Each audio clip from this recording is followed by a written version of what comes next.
पिछले टाइम बात खत्म करते हुए एक दो बच्चों ने पूछा था कि हमें क्या करना चाहिए।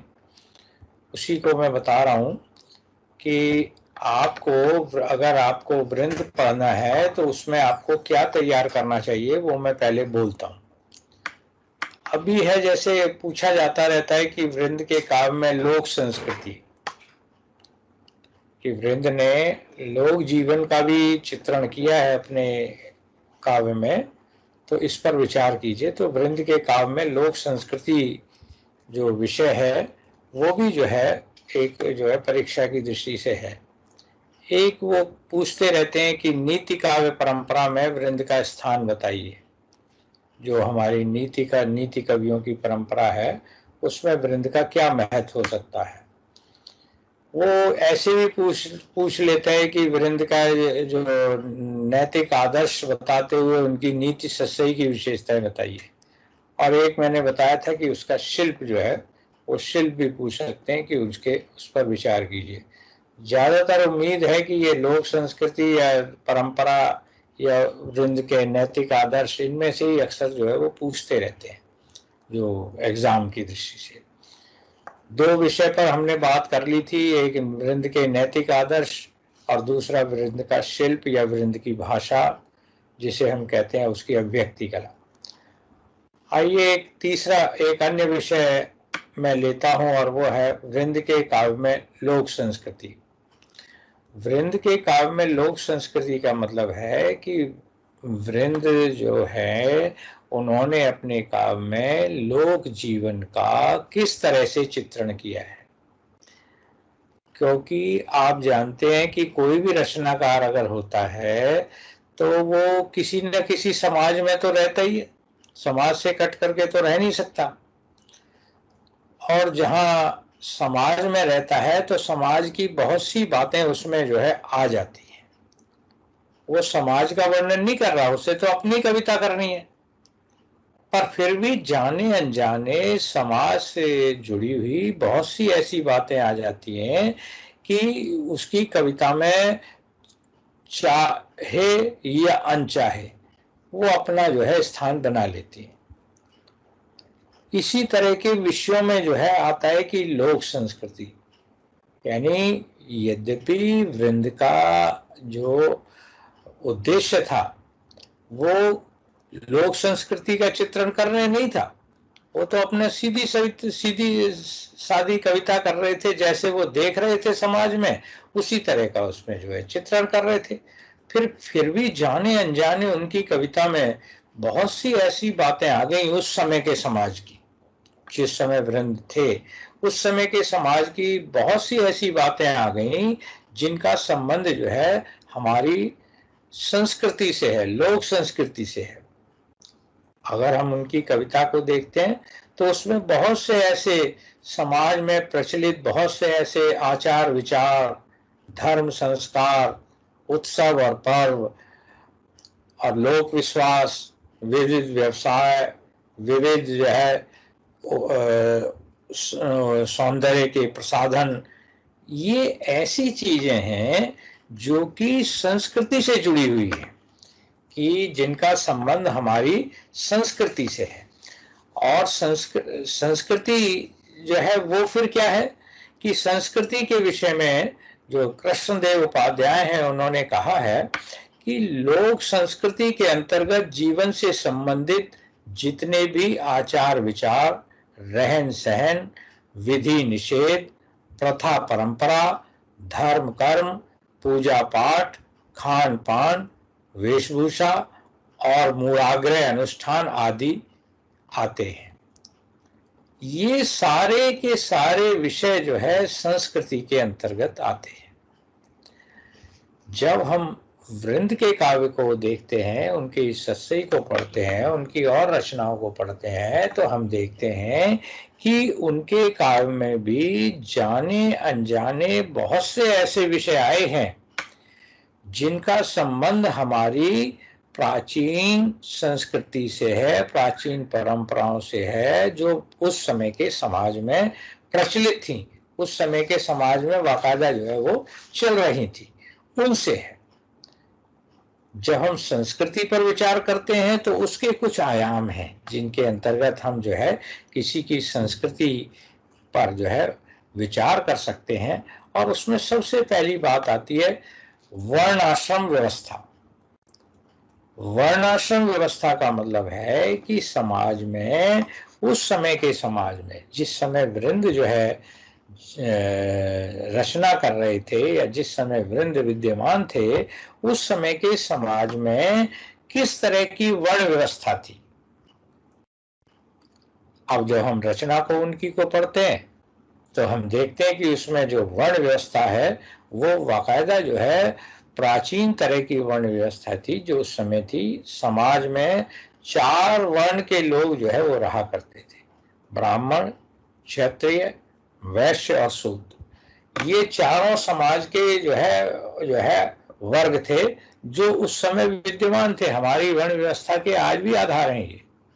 आज यद्यपि वर्ण व्यवस्था को तोड़ दिया गया है, फिर समाज में फिर भी आज जो है ये सारे के सारे वर्ण जो है वो विद्यमान है। समाज नहीं चाहता ये रहें, वो सब चीजें विलय हो जाएं, पर फिर भी जो समाज है उसका अपना एक ढांचा है और उसमें इस तरह से सभी तरह के लोग जो है विद्यमान जो है मिलते हैं। उनके समय में, क्योंकि हमें तो उन पे बात करनी है, तो उनके समय में जो वर्ण व्यवस्था थी वो चारों प्रकार के वर्ण उस समय थे। और उन्होंने अपनी रचना में ये माना है कि सभी के अपने अपने कार्य थे, चाहे वो ब्राह्मण है, क्षत्रिय है, वैश्य है, शूद्र है, सबके काम जो है वो अलग अलग बटे हुए थे और सब अपने अपने काम जो है वो करते रहते थे। इसकी चर्चा वो करते हुए वो कह रहे हैं, एक स्थान पर वो कहते हैं कि अगर मान लो ब्राह्मण है तो ब्राह्मण और जो है उसको समाज में जो है वो सम्मान प्राप्त था, उसको हराने पर भी उसका जो है अपमान नहीं होता, क्योंकि ब्राह्मण और गुरुजन को हारे होत बखान। अगर ब्राह्मण और गुरुजन 100, अगर मान लो ब्राह्मण से और गुरु से अगर आदमी हार भी जाता है, किसी चीज में हार भी जाता है, चाहे वो शिक्षा है, खेल है, कुछ भी है, गुरु और शिष्य की कभी तुलना नहीं होती है। गुरु गुरु ही होता है, शिष्य शिष्य होता है।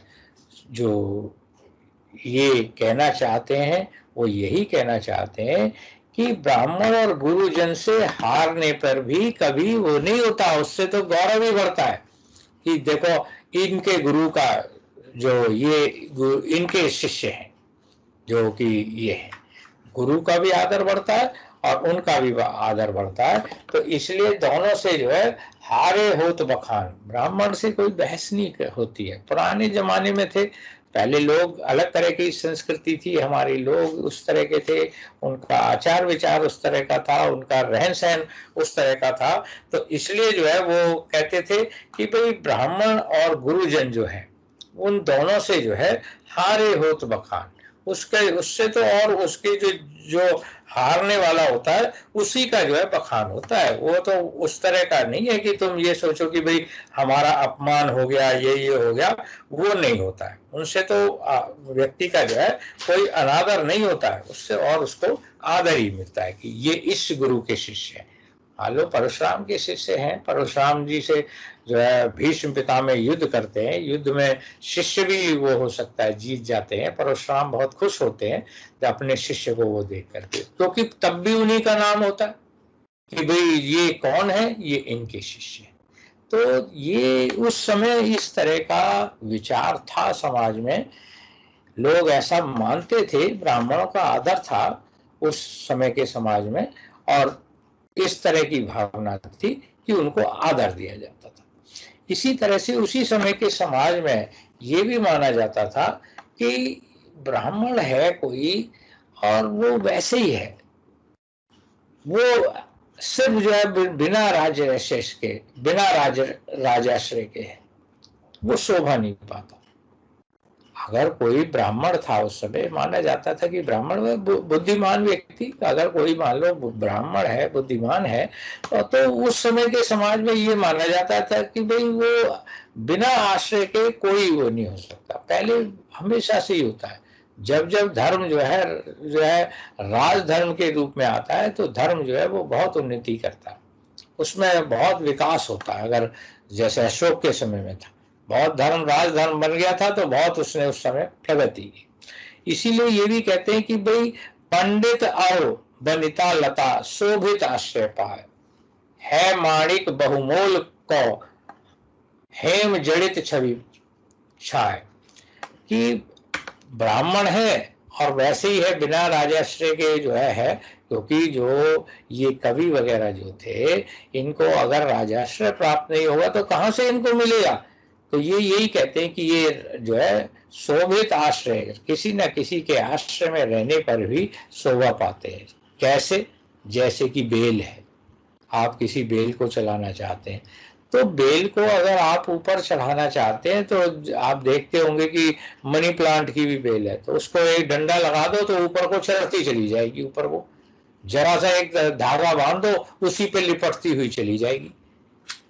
दोनों की जो उन्नति है वो आश्रय पा करके ही हो सकती है। कहने के लिए तो जो है जो माणिक जो है, जो हीरा है, मोती है, वो बहुत बहुमूल्य होते हैं, लेकिन अगर वो वैसे ही रखे हुए तो क्या शोभा पाएंगे। लेकिन अगर वो सोने में जड़ित हो जाते हैं तो उनकी छवि जो है वो एकदम बदल जाती है तब भी वो उतने ही मूल्यवान है, तब भी वो उतने ही महंगे, उनकी कोई वो नहीं है, उनका कोई गुण खत्म नहीं हो जाता है, पर सोने में जड़ने के बाद उनकी जो शोभा है वो और अधिक जो है निखर उठती है, वो और अधिक जो है वो उभर करके सामने आती है। इसी तरह से जो है जो आपके राजपूत हैं, राजपूत के विषय में भी लोक नीति पर या वर्णाश्रम व्यवस्था की जहाँ चर्चा आई है वहाँ ये भी आया है कि जो क्षत्रिय है, जो क्षत्रिय होते हैं वो उनका काम होता है, जैसे ब्राह्मण का काम क्या है, उसका क्या काम है, शिक्षा देना, ज्ञान देना। इसी तरह से क्षत्रिय का क्या काम है, क्षत्रिय का काम है उसको युद्ध करना। क्षत्रिय का कार्य जो है मूल रूप से युद्ध करना है, बिना युद्ध के क्षत्रिय शोभा नहीं पाते। इसीलिए आपने देखा होगा कि अभिमन्यु 16 साल की उम्र में ही चक्रव्यूह का भेदन कर देते हैं। ये अलग बात है क्योंकि क्षत्रिय के लिए तो ये माना ही जाता था कि भाई 12 बरस ले कुकर जिए और 13 ले जिए सियार, बरस 18 क्षत्रिय जिए ताते ऊपर जीवन को धिक्कार। 18 वर्ष बहुत है क्षत्रिय के जीवन के लिए। तो इसलिए जो है क्षत्रिय का ये माना जाता था कि वो उसका कार्य युद्ध करना है। इसीलिए कहा है, वृंद ने इस बात को कहा है, सोई राजपूत सपूत भूप रूप कहे, जामे अंग रंग राजपूती को उदोत है। वही जो है वो कह रहे हैं कि वही जो है राजपूत है जिसके अंग अंग में जो है राजपूतीपन जो है वो टपकता हो, जिसके एक एक अंग से जो है उसका पराक्रम जो है टपकता हो।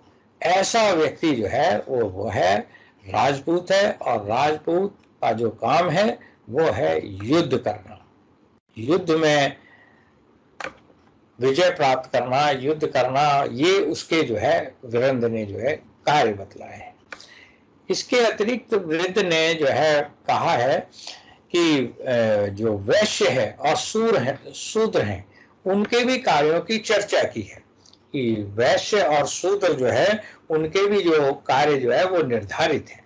वैश्य का कार्य है व्यापार करना, वो जो है व्यापार करेगा, उसका काम ही व्यापार करना है। और शूद्र का जो कार्य है वो है सेवा करना। ये उन्होंने कहा है अपने ग्रंथ में, सेवा करना ये बताया गया है।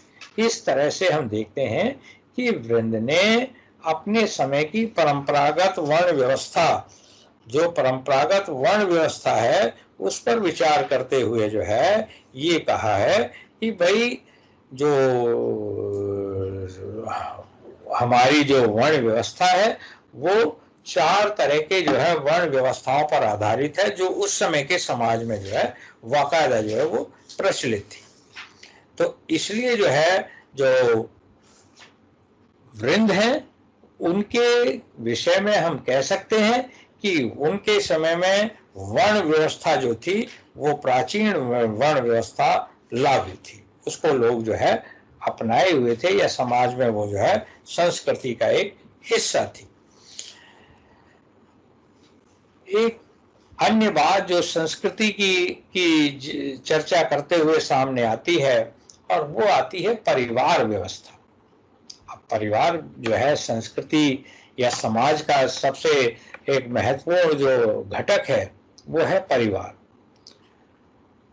परिवार उस समय का कैसा था, परिवार तो आज भी है, लेकिन उस समय के परिवार की जो व्यवस्था थी वो कैसी थी कि वहां पर जो है संयुक्त परिवार प्रणाली थी। आज तो हमें नहीं मिलती, आज तो हमें एकल परिवार प्रणाली मिलती है, लेकिन वृंद ने इस बात की चर्चा की है कि उनके समय में या उनके ग्रंथ में इस बात का संकेत मिलता है कि उस समय की जो परिवार व्यवस्था थी वो संयुक्त प्रणाली पर आधारित थी। इस प्रणाली में क्या था, पहले जैसे कि आप देखते हैं अब तक था, पर अब क्योंकि परिवार का विघटन होने लग गया है, इसलिए जो है सब चीजें जो है वो बदल रही है। कैसी थी वो, कि वो कहते थे कि इस प्रणाली के अंतर्गत परिवार का एक मुखिया होता था और सभी उसका कहना मानते थे, जिसके कारण परिवार जो है वो सुचारू रूप से जो है वो काम करता रहता था, चलता रहता था। इस बात को कवि वृंद के काव्य में हम देखते हैं और पाते हैं कि उनके समय में संयुक्त परिवार व्यवस्था जो है वो बाकायदा विद्यमान थी, और कवि के शब्दों में भी इस तरह की बात को देखा जा सकता है। उनकी अगर आप रचना पढ़ेंगे तो उसमें भी आपको इस बात के संकेत मिल जाएंगे। ये उन्होंने एक बात सुन लीजिए, जो भी मैं बोल रहा हूं उसे ध्यान से सुनिए, कि उन्होंने ये बात सीधे सीधे कहीं नहीं कही है, क्योंकि उन्हें तो ये कहना ही नहीं है। लेकिन जब उनको कविता को हम अपनी दृष्टि से पढ़ते हैं, जब उस पर विचार करते हैं, तो हम देखते हैं कि कहीं ना कहीं उसका संक्षेप में, संकेत रूप में कहीं ना कहीं ये बातें उनकी कविता में जाने अनजाने आ गई हैं। और इसीलिए वो कहते हैं कि संयुक्त परिवार में जो है क्या होता है कि भाई एक ही मुखिया होता है। वो परिवार कभी भी अच्छा नहीं होता जिसमें कि सब लोग अपनी अपनी चलाएं। सब लोग जहां अपनी अपनी चलाते हैं वो परिवार ध्वस्त हो जाता है, वो रहता ही नहीं है परिवार, वो बिखर जाएगा। और इसीलिए वो कहते हैं कि भाई सबसे अच्छा वो माना जाता था उस समय कि भाई सभी कुल में होत है एक एक सरदार। पहले भी मैंने ये आपको उदाहरण बोला था, गज एहरावत सुरस रिंद तरवर में मंदार, कि हर कुल में जो है एक एक जो है वो सरदार होता है, कोई ना कोई तो मुखिया जरूर होगा। ये एक नियम है एक तरह से प्रकृति का। और परिवार व्यवस्था पर भी ये नियम जो है वो लागू होता है कि भी परिवार व्यवस्था में भी अगर सब अपनी अपनी चलाएंगे तो परिवार कैसे रहेगा। सब, आपके भी पेरेंट्स हैं, मेरे भी हैं, सब अगर कहते हैं तो हम लोग मानते हैं ना कि भाई चलो कह रहे हैं चलो ठीक है। अगर सब अपनी अपनी करने लग जाए तो इसीलिए तो ये नियम है।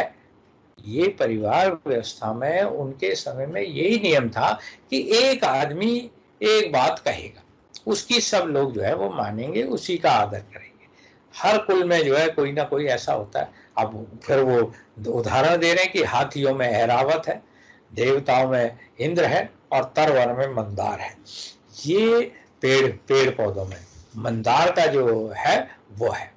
देवताओं में इंद्र को कहा जाता है कि इंद्र जो है वो देवता हैं, उनके जो है सरदार हैं ना उनके कुल के। तो इसलिए जो परिवार में एक मुखिया हो या होना चाहिए, और दूसरा जो है क्या है, सब उसका पालन करें, तभी वो परिवार जो है वो सुखी रह सकता है। ऐसी ये बात अपनी कविता में संकेत रूप में कहते हैं।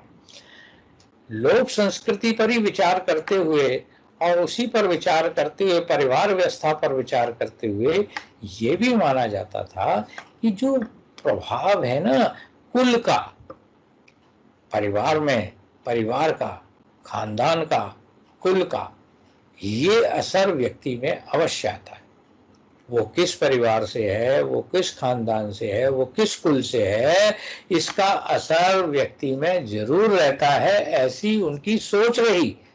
और इस सोच को उन्होंने व्यक्त किया सिंघनी के गर्भ के माध्यम से, इस बात को उन्होंने सामने रखने का प्रयत्न किया। वो कहते हैं कि जन्मत जननी उदर में कुल को लेत स्वभाव, उछलत सिंघनी को गर्भ सुन गर्जन घन राव। जो व्यक्ति के जैसे होता है ना कि भाई व्यक्ति का जो गुण है वो उसके जन्मजात जो है उसमें जो है हुआ करता है, उसी को ये कह रहे हैं कि जन्मत जननी के उदर कुल को लेज, माता के पेट में ही बच्चे में अपने कुल का जो असर है वो जो है आ जाता है। जब वो जन्म लेता है, जब वो जन्म लेने से पहले ही अपनी माता के गर्भ में होता है, तब भी उसमें अपने कुल का प्रभाव आ जाता है। उसी समय से उसमें अपने कुल का प्रभाव धीरे धीरे आता चला जाता है। कैसे? अब वो उसको अपनी बात को बता रहे हैं उदाहरण दे करके। उछलत सिंघनी को गर्भ सुन गर्जन घन राव। जैसे कि सिंघनी का बच्चा जो है वो छोटा है, जैसे ही बादल जो है वो जरा सा भी आवाज करते हैं तो वो जो है उछल कूद जो है वो करने लग जाता है। वो जो है उसका उसमें जो है चंचलता आ जाती है, वो उछलने लग जाता है। ये कुल का प्रभाव है, क्योंकि जैसे ही एकदम तेज आवाज जो है सिंह जो है वो सुनेगा, एकदम उसका रिएक्शन जो है होता है। तो वो कहते हैं कि जो कुल का असर है वो आता जरूर है, वो उसके बगैर रह नहीं सकता। ये मतलब बात ऐसी नहीं है कि ये उसी समय की है, ये तो आज भी है कि आप किस परिवेश में रह रहे हैं, किस हालात में रह रहे हैं, किस परिवार में रह रहे हैं, उसका असर तो आएगा ही आएगा। इसका संकेत भी वृंद ने अपनी सत्सई लिखते समय उसमें इसका संकेत किया है, और जो इस बात को बताता है कि उस समय जो संस्कृति थी या लोक जीवन जो था उसमें परिवार का प्रभाव माना जाता था कि ये किस परिवार के हैं, क्योंकि उनका असर आता है।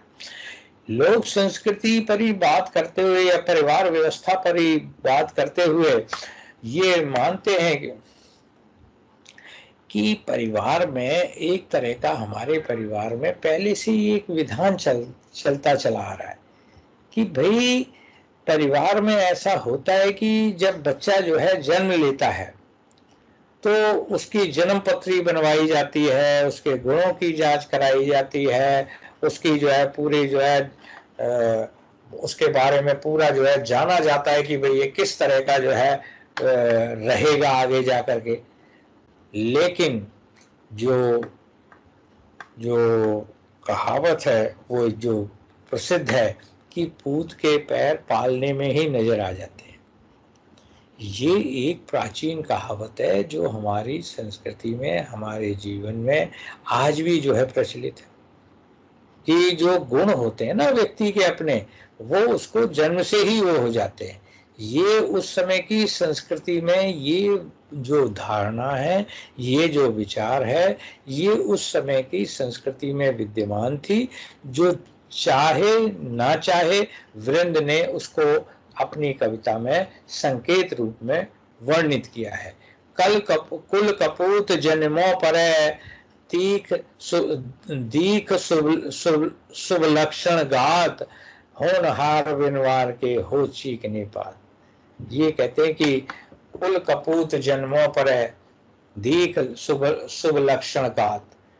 शुभ, उसके शुभ लक्षण आपने सुना बड़ा ज्योतिष के हिसाब से, ओहो बड़े अच्छे उसमें जो है देखो इसके ये इस तरफ ये है, ये इसके चंद्रमा है, ये इसके ये है। वो शुभ लक्षण जो है देखने की परंपरा थी, जन्म पत्री बनाने की परंपरा थी, उसके भाग्य को पूछने की परंपरा थी। और ये माना जाता था कि जो होनहार बच्चा होता है वो प्रारंभ से ही जो है उस तरह का होता है जो कि सामान्य व्यक्ति जो है नहीं होता है। उस प्राचीन व्यवस्था में या उस प्राचीन व्यवस्था में जो बच्चे का साथ था, जब परिवार में और बच्चे बड़े हो जाते हैं और वो हो जाते हैं, तो ये भी एक विवाह इत्यादि की जो परंपरा है वो भी जो है वो प्रचलित थी। उस समय ये भी प्रचलित था कि भाई विवाह के समय जो है, जैसे आज है ना, विवाह के समय में क्या होता है, बड़े गाजे बाजे के साथ जो लोग जो है वो जाते हैं आते हैं, शादी करके लाते हैं, ये करते हैं। बिल्कुल उसी तरह से बड़े गाजे बाजे के साथ दूल्हा जो है दुल्हन को ब्याहने के लिए जाता था, अच्छे वस्त्र पहनता था जैसे आप पहनते हैं। उस समय भी ये था कि खास मौके पे जो है एक अच्छी तरह के वस्त्र पहनने की परंपरा थी। ऐसे अवसर पर गाली देने की प्रथा हमारी संस्कृति रही है। ये खास बात है जो है कि जो हमारी संस्कृति प्राचीन संस्कृति है कि जब बारात जो है दरवाजे पर पहुंचती है तो उस समय जो है गाली दी जाती है।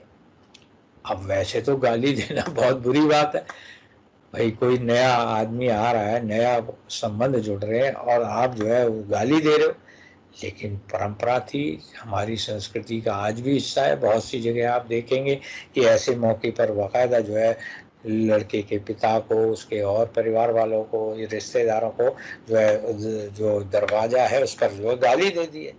इस बात का प्रमाण उन्होंने दिया है, मीठी मीठी गारी दे दे प्रकट कीजिए मनमूत, कारण सकल सुख कारण सो कीजिए। मतलब ये जो है मीठी मीठी गाली देना ऐसे मौके पर, शादी के अवसर पर, ये अशुभ नहीं होता था, ये शुभ माना जाता था। ये परंपरा थी, संस्कृति थी, जो कि आज भी हमारे समाज में बहुत जगह प्रचलित है। ये नहीं है कि खत्म हो गई है, अब भी है, बहुत सी जगह अब भी है। जो हमारा जो क्या कहते हैं जो ग्रामीण अंचल है उसमें तो बाकायदा अब भी जो है पूरी तरह से ये बातें जो है उसी तरह से जो है प्रचलित हो गई हैं। इसलिए जो है ये भी संस्कृति का हिस्सा है। परिवार व्यवस्था के अंतर्गत इन सब पर भी जो है विचार किया जा सकता है, या वृंद ने इनकी ओर भी संकेत किया है, जो ये बताता है कि उस समय की संस्कृति का ये भी एक हिस्सा थी। फिर एक और बात है जो आज भी जो है आप देखेंगे कि विवाह के अवसर पर उस समय की संस्कृति में ये था कि भोजन अच्छा अच्छा कराया जाता था, सुंदर वस्त्र इत्यादि दिए जाते थे। विवाह के अवसर पर जो है तरह तरह से स्वागत करने की प्रथा थी। खाना, आप आज जो घर में खाना खाते हैं, हाँ रोज आम जो हम रोज खाना खाते हैं वैसा तो हम नहीं खाते जैसा बारात में रोज खाते हैं। ये बात उस समय भी थी। आप शादी में जाते हैं, बारात में जाते हैं, तो वहां पर जो खाना होता है उसकी एक विशिष्टता होती है। वो खाना अलग तरह से उसके जो है तैयारी की जाती है, उसको अलग ढंग से बनाया जाता है, और डेली जो घर में खाना खाते हैं वो अलग ढंग से वो खाया जाता है। ये बात उस समय भी थी कि भाई अगर बारात आएगी तो उसको ये थोड़ी है कि दाल रोटी बना करके और बस खत्म करो, रोटी दो, दाल दो, अचार दो, ये दो और बात खत्म हो गई। ना ना, उस समय भी ये खास तौर से व्यवस्था की जाती थी कि भाई खाना जो है अच्छा होना चाहिए, खाने की जो व्यवस्था है वो अच्छी होनी चाहिए। मधुर मधुर पकवानन सो पोखनी के वासन बसन बहुभूषण को दीजिए। और क्या करते थे कि खाने में जो है मधुर मधुर पकवान बनाते थे, बारात के लिए जो आते थे उनको खाने में जो है अच्छे अच्छे पकवान दिए जाते थे। उनको जो है वासन वस्त्र दिए जाते थे, आभूषण दिए जाते थे, बसन दिए जाते थे, वस्त्राभूषण वगैरह सब जो है वो उनको अच्छे अच्छे वस्त्र देने की हमारी संस्कृति में परंपरा थी कि भाई ऐसे अवसर पर जो है वो जो है क्या करना है, अच्छी तरह से बारात का स्वागत करना है और अच्छी अच्छा जो है वो भोजन जो है उनको खिलाना है। ये परंपरा उस समय में थी, या ये बातें उस समय की संस्कृति में मौजूद थी, जिनका संकेतात्मक जिक्र जो है वृंद की सत्सई में भी हमें मिल जाता है। संस्कृति का एक और आधार है कि भाई जो धार्मिक व्यवस्था थी उस समय की, जो धार्मिक व्यवस्था थी, धर्म भी तो संस्कृति का अंग है ना, लोग मानते थे भगवान को, नहीं मानते थे? ये बहुत बड़ा वो जो है एक प्रश्न है। तो उस समय के लोग जो थे वो धार्मिक दृष्टि से ईश्वर को मानते थे, वो ईश्वर की उपासना में विश्वास रखते थे। हाँ, ये जरूर है कि भगवान के हमारे यहाँ विभिन्न जो है अवतार माने गए हैं, उनमें से बहुत सी चीजों का उनके बहुत से रूप हैं। उनमें वृंद ने जिनकी चर्चा की है उनमें गणेश, राम, कृष्ण, लक्ष्मी, सरस्वती, गौरी जैसे देवी देवताओं की चर्चा वृंद की कविता में मिलती है, जो ये बताती है कि उस समय की लोक संस्कृति के लोग अनेक प्रकार के धार्मिक विश्वासों को मानते थे।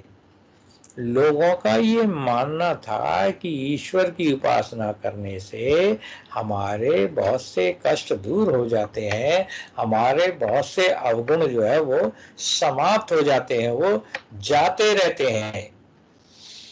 और अगर हम भगवान का नाम लेते हैं तो उसकी स्थिति जो है बिल्कुल ऐसी है कि जैसे ईश्वर का अगर हम स्मरण करते हैं तो ईश्वर का स्मरण करने पर जो है क्या होता है कि सारे के सारे जो है हमारे जो पाप हैं वो जो है बिल्कुल नष्ट हो जाते हैं, वो सब जो है समाप्त हो जाते हैं। जो हमारे जितने भी हमारे पाप होते हैं वो सब के सब जो है वो समाप्त हो जाते हैं।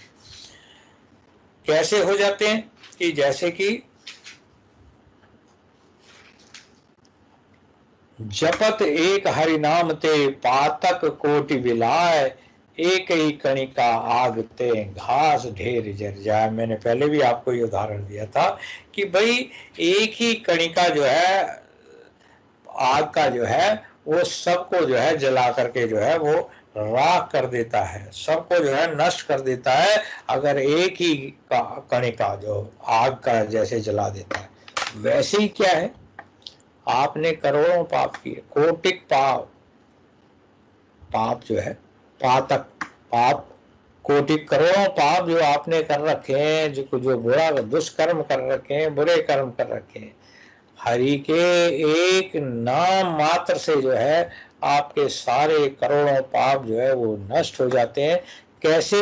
अब आप कहो जी एक नाम ले, उस नाम लेने से, जरा सा नाम लेने से कैसे वो सब हो जाएगा?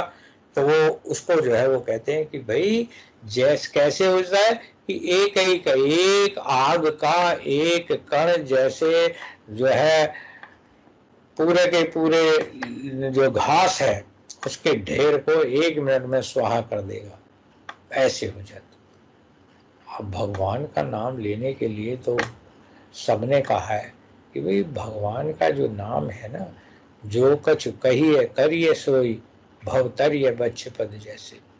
इंसान जो कुछ कहता है उसी के अनुसार अगर आचरण भी करे तो इस संसार से इस तरह से तर जाता है वो, जैसे कि बछड़े के खुर में अगर पानी भरा हुआ हो, खुर माने पैर जो होता है उसका नीचे का, उसको खुर कहते हैं। उससे अगर वो जमीन पर कच्चे में रखता है तो उसमें निशान बन जाता है, जो जानवरों के उसका है। अगर गीली जगह पे रखे, उसमें अगर पानी भरा हो खुर में और आपको लांघना है तो कोई दिक्कत होगी? आप तो यूं ही लांघते हुए चले जाते हैं। तो वो यही कहा जाता है कि जो भगवान का स्मरण करते हैं वो इस संसार रूपी सागर से इतनी सरलता से पार हो जाते हैं जैसे कि बछड़े के खुर में भरे हुए पानी को लांघने में कोई दिक्कत नहीं होती। भगवान की शक्ति अपार है, इसको लोग हमेशा से मानते रहे। रीतो भरे भरो पुनि ढारे फिर भरे, रीते को भर दे, भरे हुए को खाली कर दे और खाली को फिर भर दे। कहा जाता है मंत्र महामणि विषय व्याल के, मैटत कुअंक कठिन भाग के। आपके भाग्य में जो बुरे चीजें भर गई हैं या आपके भाग्य में जो बुरे चीजें आ गई हैं उनको भी जो है नष्ट करने वाला है। कैसे? जैसे कि एक आग का एक कण पूरी घास के ढेर को जला देगा।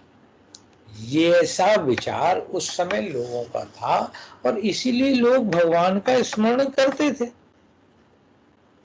लोग जो है वो जो है ध्यान लगाते थे, लोग भगवान का जाप करते थे कि भाई कैसे ही जो है हमारा ये जो पाप है वो नष्ट हो जाए। यानी पाप पुण्य की जो बात विचार है वो था उस समय। कोई बहुत ज्यादा पुरानी बात भी तो नहीं है ना। आज भी आप मानते हैं कि ऐसा मत करो, पाप लगेगा।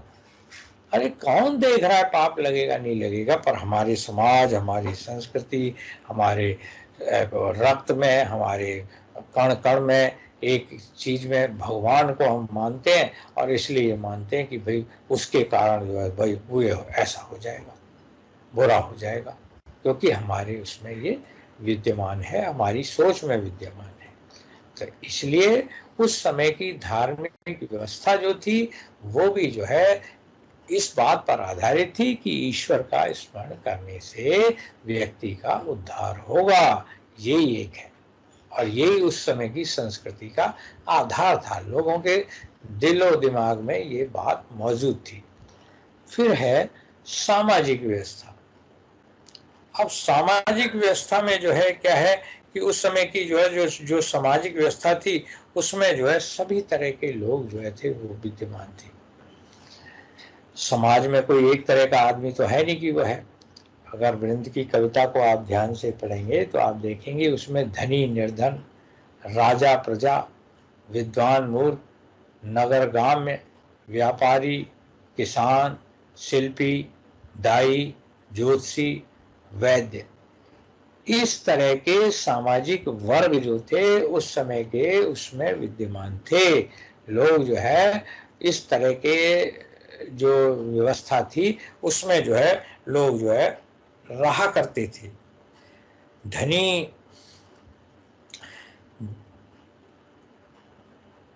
और क्या था, जैसे धनी और निर्धन है तो उस पर वो कहते हैं कि दीन धनी आधीन है, शीश नचावत नाहि, मांग भंग की भूमि है, पेट दिखावत ताहि। जो निर्बल और सबल है, निर्बल और सबल का था, सबे सहायक सबल के, निर्बल को कोई नाय, पवन जगावत आग को, दीप ही देत बुझाए। मतलब सब लोग निर्बल के सहायक नहीं है, सब सबल के सहायक होते हैं। ऐसा उस समय के समाज में भी था, आज भी है। उस समय के समाज में ये जो समाज व्यवस्था थी उसमें ये था कि सब लोग जो है उसी के सहायक होते हैं। अब वो उसको अपने उदाहरण से कह रहा है कि भाई कैसे होते हैं कि पवन जगावत आग को, दीप ही देत बुझाए। अगर पवन जो है आग लगी हुई है, हालांकि दीपक की तो एक लो होती है ना, छोटी सी पतली सी, दीपक को तो हवा बुझा देगी। वही अगर पवन जो है आग लगी हुई है उसको क्या करेगी, उसको और ज्यादा जो है वो जला करके वो कर देगी। उसके लिए उसका उस पे जो है वो नहीं चलते है जो उस कमजोर दीपक को तो पवन बुझा देगी, लेकिन जो ज्वाला है, जो आग लगी हुई है, उसको और ज्यादा फैला देगी, उसको नहीं बुझा पाती है। यानी कमजोर व्यक्ति पर उसका जो है वो वश जो है वो नहीं चलता है। इसी तरह से शिक्षित और अशिक्षित थे उस समय के समाज में। लोग पढ़े लिखे भी थे, अब जिन पर हम पढ़ा रहे हैं पढ़े लिखे ही तो होंगे, तभी तो हम उन्होंने ग्रंथ लिखे, उनको दरबार में रखा गया, राजा उनको इतना आदर देता था। अगर पढ़े लिखे नहीं होते तो क्यों होते, शिक्षित भी थे और अशिक्षित भी थे। इसीलिए वो कहते थे कि विद्या जरूर लेनी चाहिए। विद्या भिन्न विराज ही, जदपि स्वरूप कुलीन, जो शोभा पावे नहीं, टेसु बास विहीन। टेसु का फूल अगर बास नहीं है तो शोभा नहीं पाएगा। ऐसी अगर जो है कोई विद्या बिन विराज ही, जदपि स्वरूप कुलीन, कुलीन होने पर भी, कुलीन अच्छे कुल में भी जन्म लेने पर भी अगर विद्या नहीं है तो वो जो है उसी तरह से जो है शोभा नहीं पाता, जैसे कि जो है बास विहीन होने पर टेसु के फूल भी जो है वो शोभा नहीं पाते। तो फिर क्या करना चाहिए, जो विद्या के लिए वो कहते हैं उत्तम विद्या लीजिए, यद्यपि नीच पे होए। विद्या का गुण एक ऐसा है, उसको ग्रहण कर, ये अलग बात है अब उनकी, कि विद्या जो है, उत्तम विद्या अगर है तो जिसके भी पास है, जिसके भी पास है विद्या को ग्रहण करना चाहिए। वो विद्या जिसके भी पास है, वो तो यहाँ तक वर्ड यूज कर रहे हैं कि चाहे वो नीच के पास ही हो, जिसको आप नहीं भी पसंद कर रहे हैं, चाहे वो उसके ही पास हो, पर उससे विद्या जो है वो जरूर ग्रहण करनी चाहिए, क्योंकि विद्या का अपना एक अलग महत्व होता है।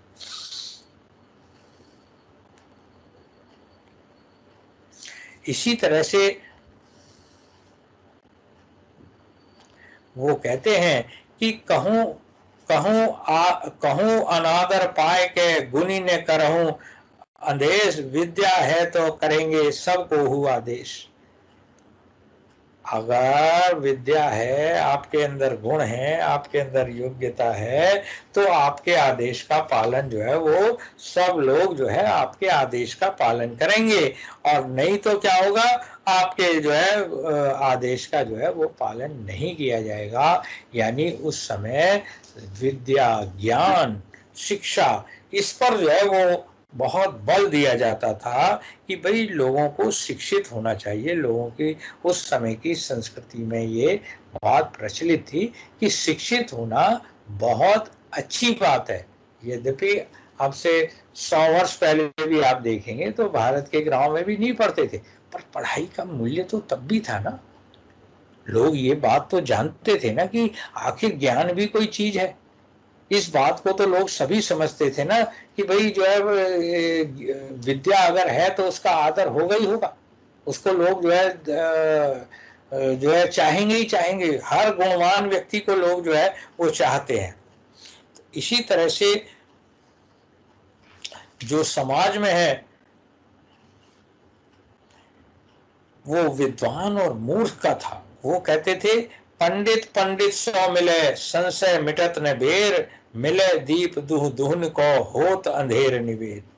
कि अगर व्यवस्था ऐसा माना जाता था कि दो विद्वान लोग जब मिलते हैं, आपको मैंने पढ़ाया होगा जायसी में, वहाँ भी था, समय आया नहीं था, लेकिन वहाँ ये आता है कि जब ब्राह्मण तोते को खरीदना चाहता है, जब वहाँ गया होता है सिंगल द्वीप, और वहाँ पर ये बात आती है, तो वो तोता जो है वो कहते हैं जी ये बोलता है, लेकिन उसको जब बोलता नहीं है वो कहता है भाई क्या, तो वो तोते से कहता है कि भाई पढ़े के आगे जो पढ़े दून लाभती हो। हे तोते, जो वो खरीदना चाहता है लेकिन उसे ये लग रहा है कि यार पैसे तो खर्च करूं लेकिन इसमें कोई गुण भी है, तो उससे कहते हैं भी तू कुछ बोल, क्योंकि दो पढ़े के आगे जो पढ़े दून लाभती हो। अगर विद्वान के आगे कोई दूसरा विद्वान व्यक्ति पढ़ेगा तो उसको डबल लाभ होता है। एक तो उसकी जो कमियां होंगी वो भी दूर हो जाएंगी, और विद्वान को भी ये पता चलेगा कि ये विद्वान आदमी है, उसके गुणों का भी प्रकाश हो जाएगा। और अगर कमी भी होगी तो दूसरा व्यक्ति अगर कोई कमी है तो उसको दूर कर देगा। इसलिए जो है पंडित विद्वान से विद्वान अगर मिलता है तो सारे संशय जो है वो दूर होने में ज्यादा देर जो है वो नहीं लगेगी। उनको दूर करने में कोई ज्यादा जो है वो परिश्रम जो है वो नहीं करना पड़ेगा। इस तरह से उस समय के समाज में जो बहुत सी जो है ऐसे जो रूप थे, समाज के बहुत से ऐसे अंग थे कि जो कि उस समय के समाज में जो है वो विद्यमान थे। इसी तरह से वृंद ने उस समय के सामाजिक जो व्यवस्था है उसमें बहुत से सामाजिक जो विश्वास हैं उनकी भी चर्चा की है। उनकी भी, क्योंकि जो हमारे विश्वास हैं, सामाजिक जो विश्वास हैं जो समाज में है, होते हैं या नहीं होते हैं ये नहीं कह सकते, पर बहुत सी बातें हमारे समाज में तब भी प्रचलित थी, आज भी प्रचलित हैं। तो वो जो चीजें हैं उनको जो है वो मतलब स्वीकार करते हैं। आज भी है ना बहुत सी चीजें जो जैसे करते हैं भाई ये जो है बिल्ली रास्ता काट गई, बिल्ली तब भी रास्ता काटती थी, बिल्ली आज भी रास्ता काटती है, आज भी हम मानते हैं रुक जाओ, शुभ नहीं है एकदम निकल करके जाना, और तब भी मानते हैं। ये जो बहुत सी चीजें हैं वो है। और उन्हीं में से उस समय के समाज में ना बहुत सी व्यवस्थाएं प्रचलित थी, उनमें से एक घूंघट।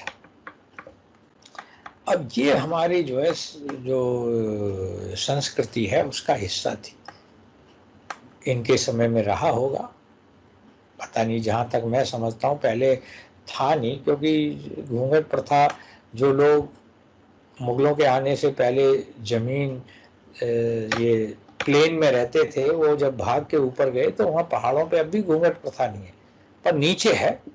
वो नीचे जो है वो घूंघट की प्रथा थी उस समय के समाज में, स्त्रियां जो है वो घूंघट करती थी, आज तक भी है।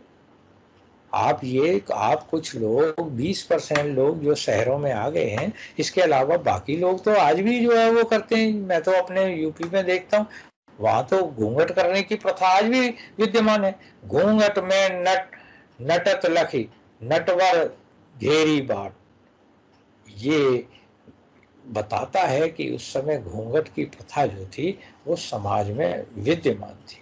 लोग, स्त्रियां घूंघट करती थीं बड़ों को देख करके, चाहे वो जिस भाव से, आदर भाव से, या जो भी समाज की परंपरा थी उसके अनुसार वो घूंघट करती थी। इसी तरह से समाज में ये माना जाता था कि भाग्यवाद समाज की जो व्यवस्था थी, या उस समय की सामाजिक जीवन में, या उस समय की लोक संस्कृति में भाग्य को जो है माना जाता था कि भाग्य के बिना जो है वो कुछ नहीं मिलता। भाग्य में जो लिखा है उसका फल आपको भोगना ही पड़ेगा, क्योंकि उसके बिना जो है मुक्ति जो है नहीं हो सकती। कर्महीन को ना मिले या भागहीन को ना मिले भली वस्तु को भोग। जो भागहीन व्यक्ति होता है वो जो है उसको भली वस्तु का भोग जो है मिल नहीं सकता। अच्छी चीज जो मिलती है वो भाग्य से ही मिलती है, ऐसा लोग जो है मानते थे।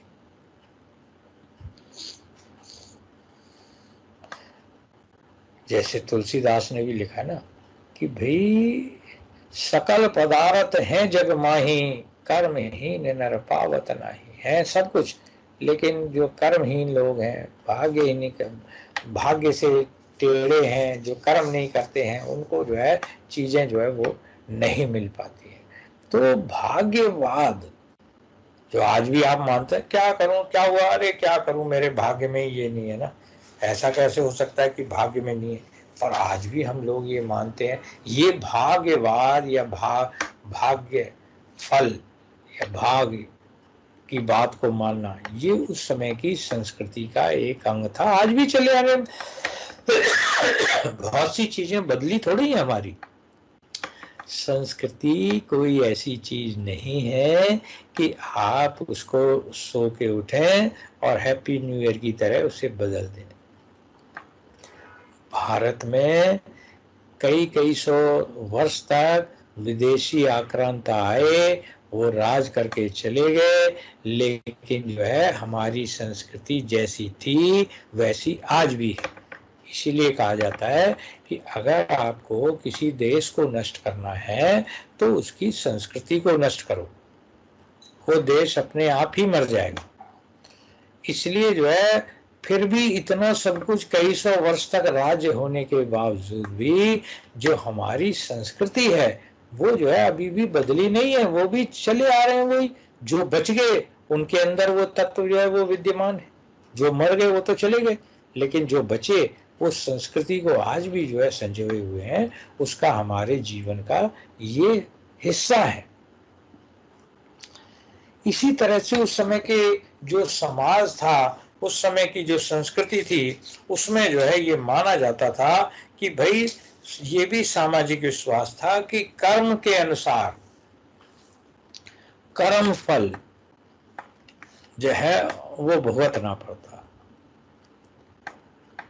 कर्म गति टारे ना ही टरे, जो कर्मों की गति है वो जो है किसी भी तरह से टल नहीं सकती, वो आपको भोगनी ही पड़ेगी, वो आपको हर हालत में उससे जो है आपको गुजरना पड़ेगा। ऐसा उस समय के समाज में जो है लोगों के मन में विश्वास था, लोग मानते थे कि इंसान को अपने कर्मों के अनुसार जो है वो फल मिलता है और उसको उसका वो जो है भोगना ही पड़ता है। ये भाग कर्मवाद हमारी संस्कृति का, ये भाग्य हमारी संस्कृति का हिस्सा है। उसको आज भी जो है समाज से नहीं निकाला जाता। जब कोई आदमी हो जाता है, अरे मेरे भाग्य में ये था, अरे हमारे कर्म ही खराब है, तुरंत ये। अभी अगर आप जो है वो ठाकुर को अगर आप पढ़ेंगे तो वहाँ वो उसकी गोपियां यही कहती हैं, वो कहते हैं अरे ये, तो वो कहती हैं उद्धव से कह रही हैं कि ऊधो जो दोष तुम्हें न उन्हें, ना दोष हम तुम्हें दे रहे और ना ही कृष्ण को दे रहे, हम आपने पांव पे पाथर पा रहे, हमने अपने पैर पे खुद ही कुल्हाड़ी मारी है, हम किसी को क्या दोष दें। हमारा भाग्य ऐसा, हमारा कर्म ऐसे कि आज हम इस तरह से जो है कर रहे हैं। तो वो जो है कह रहे हैं कि भाई जो है अपने उसका जो है भुगतना ही पड़ता है, अपने कर्मों का फल जो है भुगत करके ही पीछा छोड़ेगा। नहीं भुगतोगे तो एक जन्म और लोगे। तो कर्मों का जो हिसाब है आप जो करते हैं उसका फल तो भोग करके ही जाने। जब जो है आपके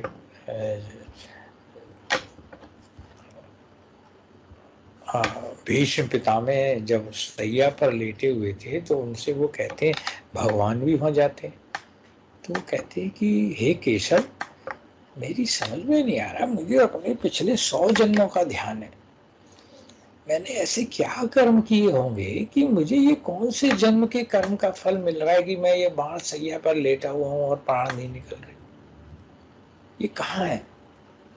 तो भगवान हंसते हैं, कहते हैं आपको 100 जन्मों का ध्यान है कि हाँ। तो कहते हैं कि वो जो 101वां जन्म था आपका, उसमें वो तो मुझे ध्यान नहीं है, 100 जन्मों का ध्यान है कि 100 जन्मों से पहले वो जो 101वां जन्म जो है ना, उसमें आपने जो है क्या किया था कि आप एक बार घोड़े पर बैठे जा रहे थे, आपके हाथ में भाला था, रास्ते में आपके सामने एक सर्प आ गया, आपने भाले की नोक से अपने रास्ते में से उस सर्प को उठाया और झाड़ियों में फेंक दिया। वो बेचारा जो सर्प था, वो जो झाड़ियों में कांटे थे, वो सारे कांटे उसके शरीर में बिंध गए और वो बेचारा घायल हो गया, बड़ा छटपटा करके उसने जो है प्राण दिए। तो आप जो अपने कर्म का जो ये फल भोग रहे हैं ना, जो आपका शरीर छिदा पड़ा है, जिसमें इतने बाण अंदर गए हुए हैं और आप पीड़ा झेल रहे हो, ये वही पीड़ा है जो आपने उस तब कर्म किया था, आज उसका आपको फल भोगना पड़ रहा है। तो ये सोचना कि जो है फल नहीं भोगना पड़ेगा, ये हो नहीं सकता। इसका संकेत भी वृंद ने अपने उसमें कर दिया है। करे बुराई सुख चहे, कैसे पावे कोई, रोपे बिरवा आपको आम कहाँ से हो। कोई इंसान ये सोचे कि मैं कुछ भी काम करूं और मुझे उसका फल नहीं मिलेगा, ऐसा कैसे हो सकता है। उसको अपने कर्मों का फल तो भोगना ही पड़ेगा। यही नियति है, यही संसार है, यही तरीका है, यही जीवन है कि अपने कर्मों का फल भोगे बगैर इंसान को जा नहीं सकता। और इसीलिए वो कहते हैं कि अब आप कर्म तो करो, जो है पेड़ तो लगाओ आग का, और आप चाहो ये कि भाई जो है उस पर जो है आम लग जाए, वो नहीं हो सकता। जैसे कर्म करोगे उसी के अनुसार जो है फल मिलेगा। ऐसा कर्म फल का विश्वास जो था उस समय की समाज में या उस समय की सामाजिक जीवन में विद्यमान था। फिर है पुनर्जन्म। अब पुनर्जन्म को भी लोग, बहुत से लोग जो है मानते हैं, कुछ लोग नहीं मानते कि हम तो पुनर्जन्म को मानते ही नहीं। कोई कई संस्कृतियों में कहाँ मानते हैं, हमारे यहाँ मानते हैं कि भाई होता है ऐसे कि पुनर्जन्म जो है होता है। हमारे यहाँ तो कहा था ना कि भाई कितने जो है 84 लाख योनियों के बाद जो है आपको जो है जन्म मिलेगा, एक जन्म मर गए फिर हो गए जन्म। तो ये पुनर्जन्म की जो थ्योरी है, ये हमारे यहाँ जो है बाकायदा उस समय भी विद्यमान थी, आज भी मानते हैं कि भाई पुनर्जन्म होता है। ऐसे बहुत से प्रमाण भी लोग कहते हैं, एक बार जन्म हुआ फिर दोबारा जन्म हो गया।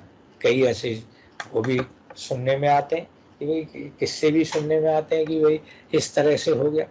तो ये पुनर्जन्म की जो धारणा है वो हमारी संस्कृति में पहले उस समय विद्यमान थी कि इंसान बार बार अपने कर्मों के अनुसार जो है वो व्यक्ति जन्म लेता रहता है, मरता रहता है, जन्म लेता रहता है, अनेक योनियों में वो जन्म लेता है।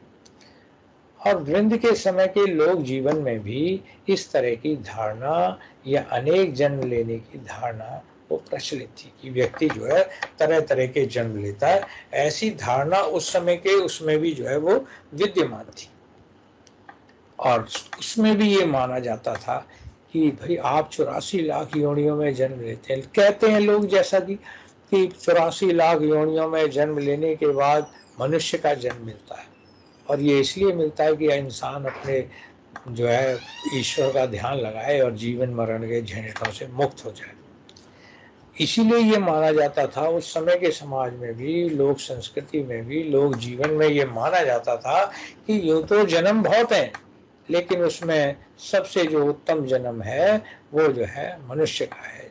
जन्म अनेक तामे मनुष्य जन्म सार, तामे सार उत्तम सुकुल अवतार है। यूं तो अनेक जन्म है, लेकिन उन अनेक जन्मों में से जो एक जन्म है मनुष्य का जन्म जो है वो जो है सार है। और उसमें भी क्या है, उत्तम कुल में मनुष्य का जन्म ले लिया और उसमें भी उत्तम कुल में आपका जन्म हुआ, ये जो है बहुत बड़ा सार है। सबसे श्रेष्ठ बात है मनुष्य जन्म, और उसमें भी श्रेष्ठ क्या, उत्तम कुल में जन्म लेना। ऐसा हमारे यहाँ विचारधारा थी समाज में कि लोग मानते थे कि भाई जो है इस तरह से जो है समाज में लोग जन्म लेते रहते हैं और वो जो है आते रहते हैं, जाते रहते हैं, अलग अलग योनियों में वो जन्म लेते रहते हैं। फिर एक और है, उसी समय के समाज में जो है, समाज में तरह तरह की जो है व्यवस्थाएं जो होती हैं, तरह तरह की मान्यताएं प्रचलित होती हैं। उसी में है एक मंत्र से इलाज। अब ये भी सामाजिक विश्वास था। अब पता नहीं भाई लोग क्या मानते नहीं मानते, अब क्या कह सकता हूँ मैं तो। लेकिन जो है ये जरूर है कि भाई लोगों का तरह तरह के अपने अनुभव है मंत्र से इलाज करने के।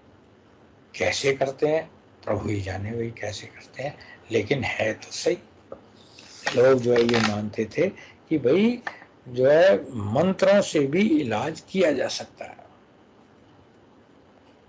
मैंने तो जो अपना अनुभव बताना चाहिए या नहीं पता नहीं, लेकिन देखा था कि दांत में दर्द के लिए उसने एक पत्ता लगाया और तेल डाला और जो है यूं उसने मंत्र सा पढ़ा और उसके बाद वो दिखा दिया कि ये लोग कीड़ा निकल गया, मंत्र से इलाज, और फिर कभी दर्द नहीं हुआ।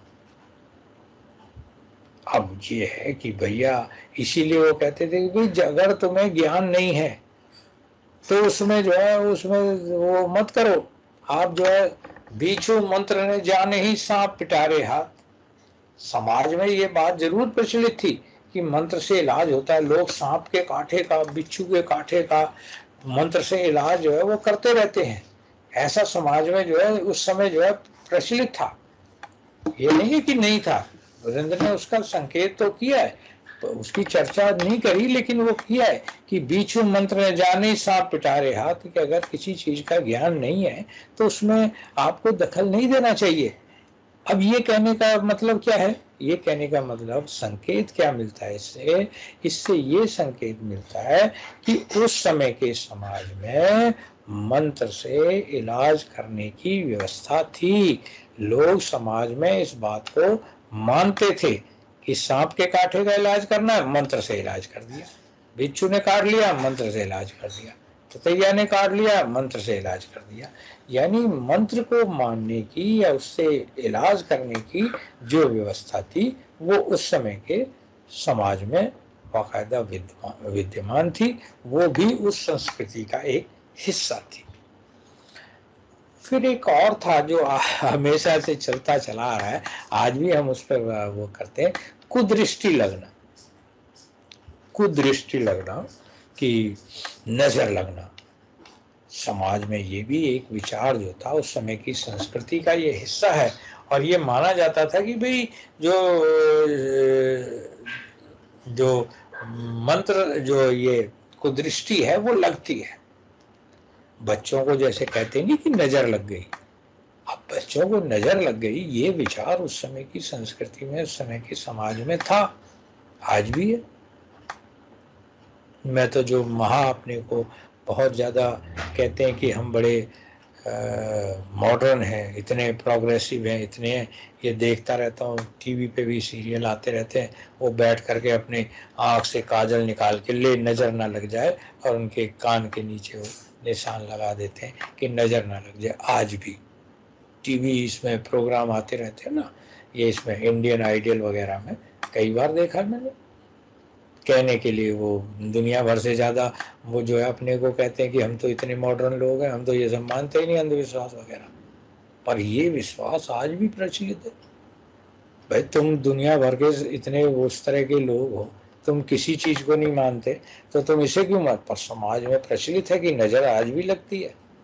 अब से इतने 200 साल पहले वृंद के टाइम में भी जो है लग रही थी नज़र, जो है 250-250 साल पहले, आज भी लग रही है।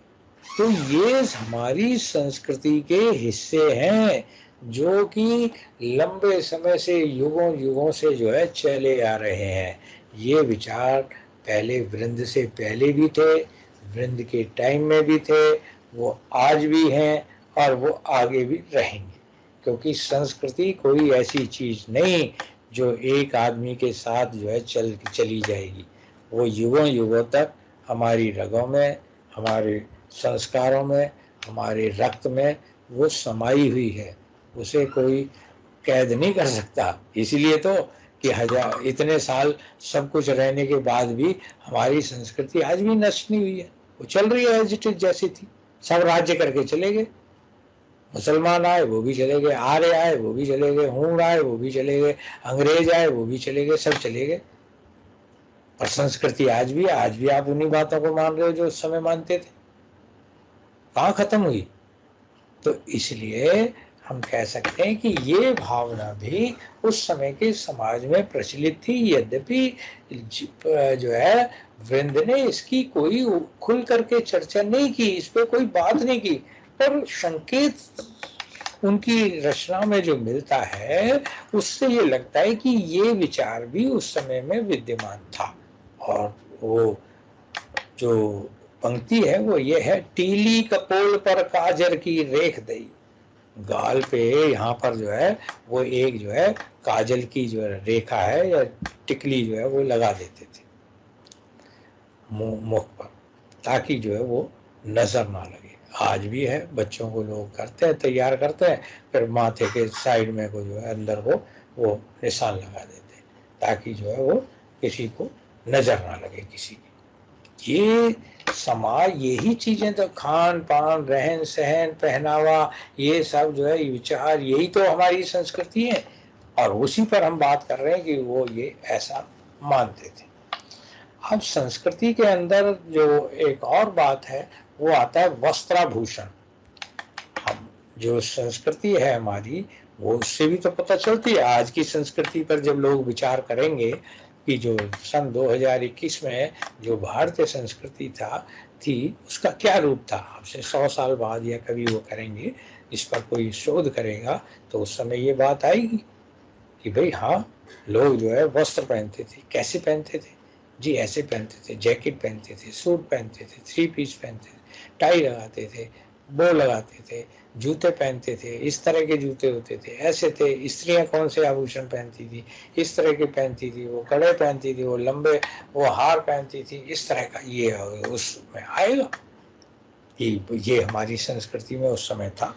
स्त्रियां क्या थी भाई जी? वो बिल्कुल उनको आज़ादी थी, वो किसी भी तरह के शो होते थे, ये जो है सिनेमा के शो हुआ करते थे, लोग ऐसे बैठ करके देखा करते थे, लोग गाते थे, इतना इतना इनाम सब आ जाएगा उस रिसर्च में।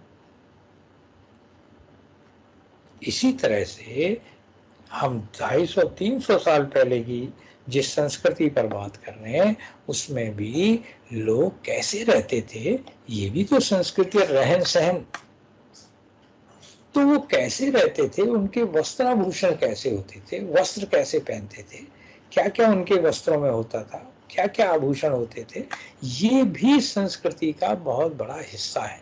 आज भी आप कोई आभूषण देखते हैं, आज भी कोई आप चित्रकारी देखते हैं तो आप कहते हो ओहो ये तो मोलकालीन है, ओहो ये तो राजपूताना है, राजपूताना संस्कृति को जो है बता रही है देख करके। क्यों? क्योंकि आपको पता है कि उस समय में ऐसा था और उसी को आप बता रहे हैं।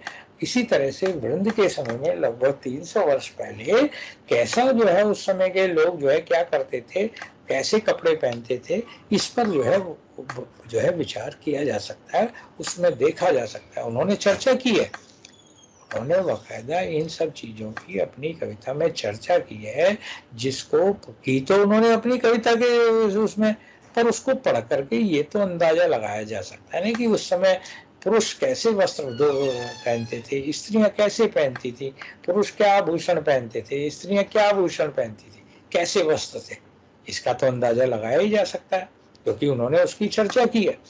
इसीलिए जो है ये कहते हैं कि उस समय के समाज में, जो रीतिकालीन समाज में पुरुष और स्त्रियों के दोनों के जो है वस्त्रों की चर्चा जो है वो की गई है, वो जो है उन्होंने दोनों के जो है चर्चा की है।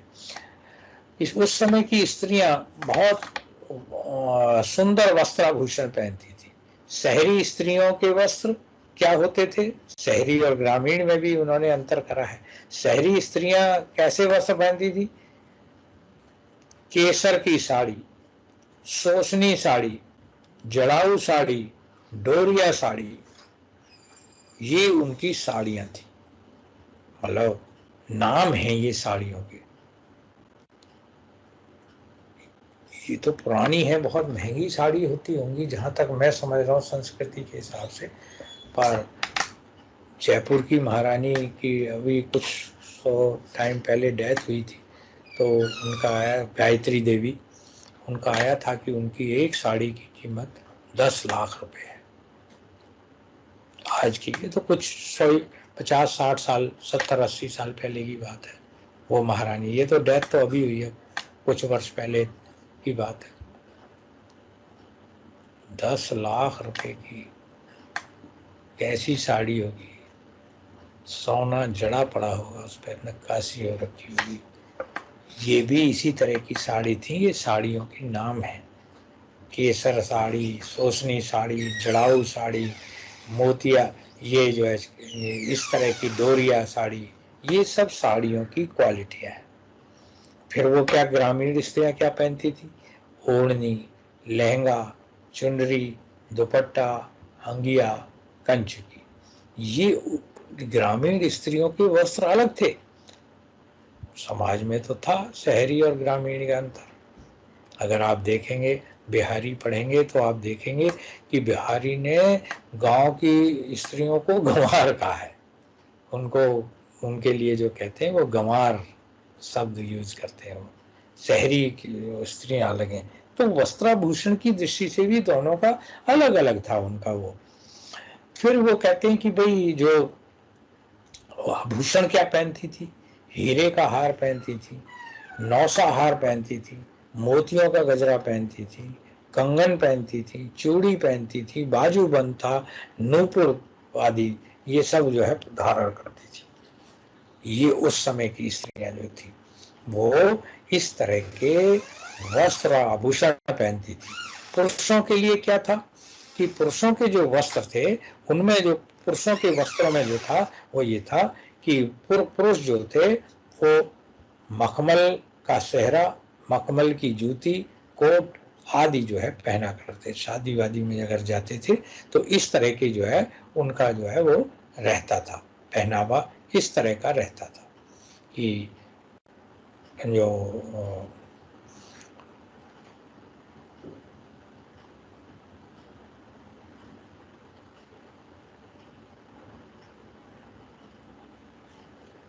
फिर है कि सौंदर्य प्रसाधन, जो उस समय की जो स्त्रियां थीं वो किस तरह के सौंदर्य के प्रसाधन जो है, ये तो वस्त्राभूषण थे। अब सौंदर्य की भी तो बात आएगी ना कि उस समय की स्त्रियां कौन से उनके सौंदर्य के प्रसाधन हुआ करते थे, क्या यूज वो करती थी, ये भी संस्कृति का एक हिस्सा है। कि आदमी उस समय पुराने कहते हैं ना, ये रजवाड़े का वो है, वो जो है वस्त्राभूषण या रजवाड़े का ये हमारे आभूषण है।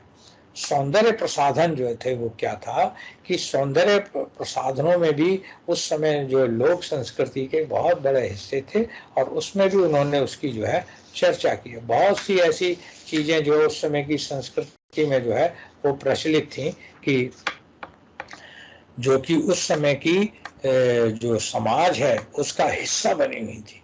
क्या था वो कि वो जो है सौंदर्य प्रसाधनों में वो सुगंध का इस्तेमाल करती थी, इत्र का इस्तेमाल करती थी, कुमकुम का इस्तेमाल करती थी, अगरबत्ती, गुलाब, काजल, बेनी, माथे पर बाल करना, बालों को गजरा लगाना, महावर लगाना, मेहंदी लगाना आदि, ये सब उस समय की स्त्रियों के जो है आभूषण थे, सौंदर्य प्रसाधन थे। चरण महावर ही भला नैन अंजन रेख, लोग स्त्रियां जो है महावर लगाया करती थी, अपने पैरों में जो है वो महावर लगाती थी कि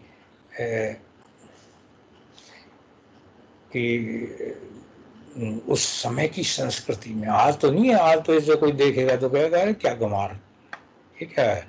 लेकिन महावर वो गुलाबी गुलाबी से पैर के एड़ी से लेके और यूं चारों तरफ लगाने की प्रथा थी। स्त्रियां जब कहीं जाती थी तो उसको लगा के जाती थी पैरों में, चारों ऐसे लगा करके उंगलियों के आसपास ऐसे, वही सौंदर्य का साधन मानी जाती थी बहुत बड़ा। बिहारी ने भी वर्णन किया है कि महावर लगाने के लिए जो है नाइन आई तो वो देख करके वो लौट गई कि इसमें तो पहले ही लगी हुई है, नायिका के जो पैर हैं वो पहले से ही इतने जो है लाल हो रखे हैं। वो लौट गई, महावर लगाने आई थी। अंजन, नैनन अंजन रेख, और आंखों में जो है अंजन लगाने की परंपरा उस समय के समाज में रही थी, ऐसा संकेत हमें मिलता है। अब ये जरूर है कि उस समय के सौंदर्य के साधन, उनकी व्यवस्था बहुत थी। अगर वृंद का भी आप देखेंगे ना, तो जो उसका उस समय का जो चित्र है, जो उस समय की जो स्त्रियां हैं वो किस तरह से जो है उसका जो है प्रयोग करती थी प्रसाधनों का, उसका एक चित्र मैं बता रहा हूँ कि स्नान भी अगर करती थी उस समय की स्त्रियां, उस समय के समाज में जो स्त्रियां थी बहुत खर्च करती थी। केसर अगर धस चंदन कपूर पूर, सार मृग सार ले फुलेल में मिलाई है, चंपक की बेल मन भावती सहेलिन के, कोमल कर निकल सब अंग उपटाई है, वृंद कहे सुंदरी को सुंदर शरीर सब, स्वच्छ सुनोदक गुलाब सो नभाई है, आचे आचे उज्ज्वल अंगोछन सो औच औच दर्पण सो तन मन रंजन बनाई है। इस तरह से स्नान करती थी। ये उस संस्कृति का हिस्सा था, ये आज की संस्कृति नहीं थी, वो राजाओं वाली संस्कृति थी जो कि स्नान जैसे सौंदर्य साधन पर भी इतना खर्च करती थी। केसर डालती थी, अगर सुगंध, इत्र, ये वो सब डाल करके, गुलाब जल सब डाल करके तब स्नान किया करते थे। ये उस संस्कृति की जो चमक है, उस संस्कृति की जो क्या कहते हैं विलासिता है, उसका एक चित्र जो है, ये जो छंद है वो पूरा हमारे सामने जो है ला करके उजागर कर देता है कि किस तरह का उस समय का जो है वो वातावरण रहा होगा। संस्कृति पर विचार करते हुए एक और बात आती है, आपको है उसमें मनोविनोद के साधन। हर समाज का हिस्सा हुआ करते हैं जो संस्कृति के मनोविनोद के साधन, क्योंकि मनुष्य जो है वो एक जैसा नहीं रहता है, उसे अपने मनोरंजन के लिए भी बहुत सी चीजों की जरूरत होती है। आज की तरह तो है नहीं, आज तो सिनेमा है, आप कहीं जाइए, मॉल जाइए, इधर जाइए उधर जाइए। उस समय का समाज तो इस तरह का, इस तरह था, पैसे वाला, वो संपत्ति थी, लेकिन इतना जो है वो मनोविनोद के साधनों से युक्त नहीं था, उनकी अपनी सीमाएं थी। लोग क्या करते थे, अब राजा लोग थे, राजा जो राज संस्कृति में है, राजा लोग थे, वो कहाँ जाए, चले जाते थे जो शिकार खेलने चले गए, जो है शिकार खेलने की जो परंपरा थी वो वहां थी। मनोविनोद के लिए कुछ नहीं है, चलो शिकार खेलने के लिए चलते। राजकुमार गए वन में, मृगया रस खेलन की रुचि ठानी। राजकुमार वन में चले गए, क्यों? क्योंकि मृगया रस खेलन की मृगया रस खेलन की रुचि ठानी। उनके मन में इच्छा हुई कि चलो भाई मृगया करने जाते हैं, शिकार खेलने जाते हैं। हालांकि श्रृंगारिक संदर्भ में इसका चर्चा हुई है, पर संकेत जरूर इस बात का मिल जाता है कि उस समय जो राजा लोग जो हुआ करते थे, जो जमींदार लोग हुआ करते थे, उनके मनोरंजन के साधनों में बहुत बड़ा साधन ये भी था। क्या? कि मृगया, शिकार खेलना उनकी हॉबी थी। उसमें जो है अक्सर वो जो है जाया करते थे, क्योंकि और साधन थे नहीं। इसके अलावा मनोरंजन के साधनों में जो है चौपड़ का खेल, यह खेल उस समय के समाज में प्रचलित था और खाली समय में लोग चौपड़ का खेल जो है खेला करते थे। ये उस समय की संस्कृति में था। ये तो अगर आप देखना चाहें तो फतेहपुर सीकरी में देखिए, अकबर अपनी बहुत सी रानियों के साथ बैठ करके, अपने मित्रों के साथ बैठ करके चौपड़ का खेल खेलता था। वहां बना हुआ है। और उसमें जो गोटियां होती थी वो जीवित स्त्रियां होती थी, जैसा कि बताया जाता है। ऐसा मैंने सुना है, जो कहता है कि उसमें जो स्त्रियां होती थी वो जीवित होती थी, और जब एक चाल चली जाती थी तो एक स्त्री उठ करके एक खाने से दूसरे खाने में जाया करती थी। तो ये तो मनोरंजन के साधनों में, हालांकि ये जो साधन मैं बता रहा हूँ ये कोई बढ़िया नहीं था। ये तो इंसान को एक गोटी बना देना, जीवित को निर्जीव बना देने पर जो है एक बहुत बड़ा वो है, प्रश्न चिन्ह है कि लोग अपनी खुशी के लिए, अपने मनोरंजन के लिए किस तरह से उनका इस्तेमाल उस युग में करते थे। ये एक सोच हो सकती है, पर इतना जरूर है कि ये तो पता चलता ही है कि लोग जो है चौपड़ का खेल खेलते थे। दंपति चातुरी खेलें चौपड़ी, चतुर दंपति मिलकर के बैठे हुए जो है चौपड़ का खेल खेलते हैं। ऐसा उस समय के समाज में था, राजा लोग खेलते होंगे बैठ करके, तभी तो उसकी चर्चा आ रही है। फिर वो कह रहे हैं कि पासे का खेल, लोग पासों के माध्यम से भी जो है खेलते थे। ये भी मनोविनोद के साधन जो होते थे। आपने उसमें देखा होगा, महाभारत में वो पासे डाल रहा है और वो खेल रहे हैं ऐसे। ये हमारी संस्कृति का है। महाभारत तो कब का ग्रंथ है? हमारी संस्कृति के आदि ग्रंथों में से, प्रारंभिक ग्रंथों में से है वो। तो वो तो हमारी संस्कृति में इन सबसे पहले से विद्यमान है। वो तो कई हजार साल पहले की बातें हैं, वो वहां पर जो है विद्यमान है। तो हमारी संस्कृति आप देखो कहाँ से चल करके कहाँ तक आ गई, और आज भी है। ये जो है वृंद के समय में भी, क्योंकि मनोरंजन के साधनों का अपना एक जो है एक सीमा थी, इसलिए जो बड़े लोग होते थे उनके लिए ये पासे का खेल ही हुआ करता था और उसी को वो खेलते थे। पता कैसे चलता है? वृंद ने ये का उद्देश्य ये थोड़ी था कि मैं बैठे हैं लोग, मैं बताऊं कि देखो पासे खेल रहे हैं। ये नहीं था उनका उद्देश्य। उनका उद्देश्य तो ये था ही नहीं। वो तो ये बता रहे हैं कि भाई लोग जो है उस समय की संस्कृति में ये भी चीज प्रचलित थी कि लोग पासे से भी खेलते थे। ये भी खेल था। आज मन माने पासे ढरे हैं तुम्हारे प्यारे। ये जो है आज तुम्हारे मन माने जो है पासे जो है वो ढरे हैं, यानी आ रहे हैं। जैसे कि जो आप चाहते हो वही जो है नंबर जो है आपका पासे में आ रहा है। जैसे आप सांप सीढ़ी वगैरह खेलते हैं ना, 6 आ गए। उसी तरह से वो कह रहे हैं कि लोग पासे से खेलते थे और उसी का जिक्र कर रहे हैं कि तुम्हारे मन माने पासे ढर रहे हैं आज। ये मनोरंजन के साधनों में ये भी था। एक पुरानी संस्कृति में मनोरंजन के साधनों में, अब तो खैर खत्म हो रहा है, दिल्ली में भी होता था पहले, अभी भी कुछ वर्ष पहले तक, नट का खेल। ये भी उस समय की संस्कृति में हुआ करता था। गांव में तो अब भी होता होगा, पर शहरों में मुझे नहीं लगता कि अब ये शायद खत्म हो चुका है। पर वृंदकालीन संस्कृति में ये बाकायदा जो है वो विद्यमान था।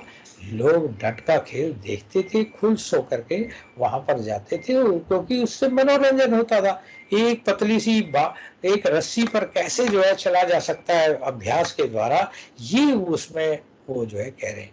हालांकि बात वो तो कह रहे हैं कि भाई जो है अगर आप जो है अभ्यास करेंगे, करत करत अभ्यास के जड़मत होत सुजान, अगर आप जो है अभ्यास करते हैं तो मूर्ख भी जो है वो जो है बुद्धिमान हो सकते हैं बार अभ्यास करने से। इसी तरह से अगर मान लो अभ्यास कर करके कैसे नट जो है वो उस पर चलता है, उसको नहीं, बात तो वो ये कहना चाहते हैं कि भाई अभ्यास, कठिन से कठिन बात भी जो है, कठिन से कठिन कार्य भी अभ्यास के द्वारा सिद्ध किया जा सकता है, प्राप्त किया जा सकता है, पर आपको कठिन अभ्यास करना पड़ेगा। कैसे, अब वो बता रहे, कठिन कलाहू आई है करत कर अभ्यास, नट ज्यों नाचत भरत पर साधे बरस 6 मास।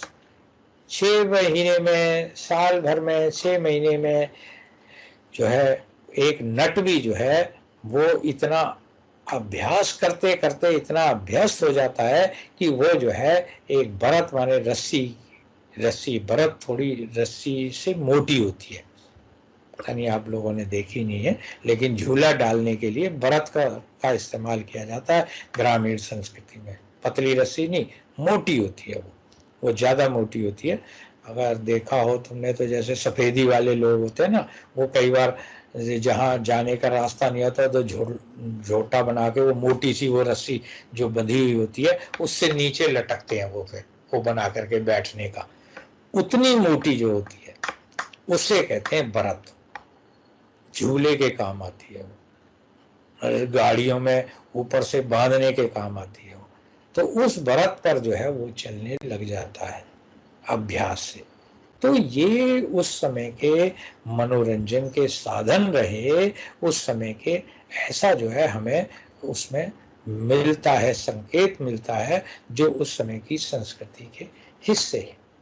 अब है उत्सव और पर्व। आप जानते हैं कि उत्सव और पर्व किसी भी संस्कृति के बहुत मूलभूत जो है आधार है। ये समय के हिसाब से नष्ट नहीं होते, युगों हजारों वर्ष बीत जाते हैं फिर भी हमारे यहाँ जो है उत्सव और पर्व मनाए जाते हैं। राम कब हुए, कृष्ण कब हुए, लेकिन आज भी हम उनसे जुड़े हुए जो है वो पर्व जो है उत्सव जो है वो मनाने को तैयार है। दशहरे का उत्सव हम मनाते हैं, हम जो है दीपावली का पर्व मनाते हैं। कितने 100 साल पहले जो है राम जो है वन को गए और आए, गए भी या नहीं भी गए, आए भी या नहीं भी आए, ये भी बड़ा मुश्किल हो जाता है अगर वैज्ञानिक ढंग से विचार करें।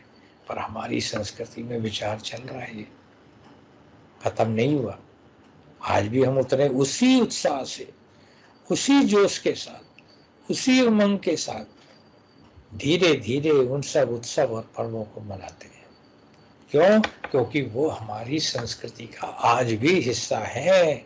ना चाहते हुए भी आप दीपक जलाते हैं दिवाली पे, आप मोमबत्ती लगाते हैं, आप मिठाई का वो करते हैं। क्यों? क्योंकि वो हमारी संस्कृति का हिस्सा है। वृंद ने इन सब की चर्चा की है। क्या है कि उसमें वो कहते हैं कि भाई दीपावली का उत्सव की चर्चा की है उन्होंने, हिंडोले की चर्चा की है उन्होंने, होली की चर्चा की है, गंगा स्नान की चर्चा की है, दशहरा उत्सव की जो है उन्होंने चर्चा की है। इन सब की जो है वो चर्चा करते और होली मनाते थे। उस समय के समाज में भी होली मनाते थे। होरी होरी कर सबे होरी खेलत भाग, सब उस समय के समाज में भी होली का जो उत्सव था वो मनाया जाता था। ऐसा इस एक पंक्ति से हमें संकेत अवश्य मिल जाता है कि ये हमारी संस्कृति के आज के हिस्से नहीं है।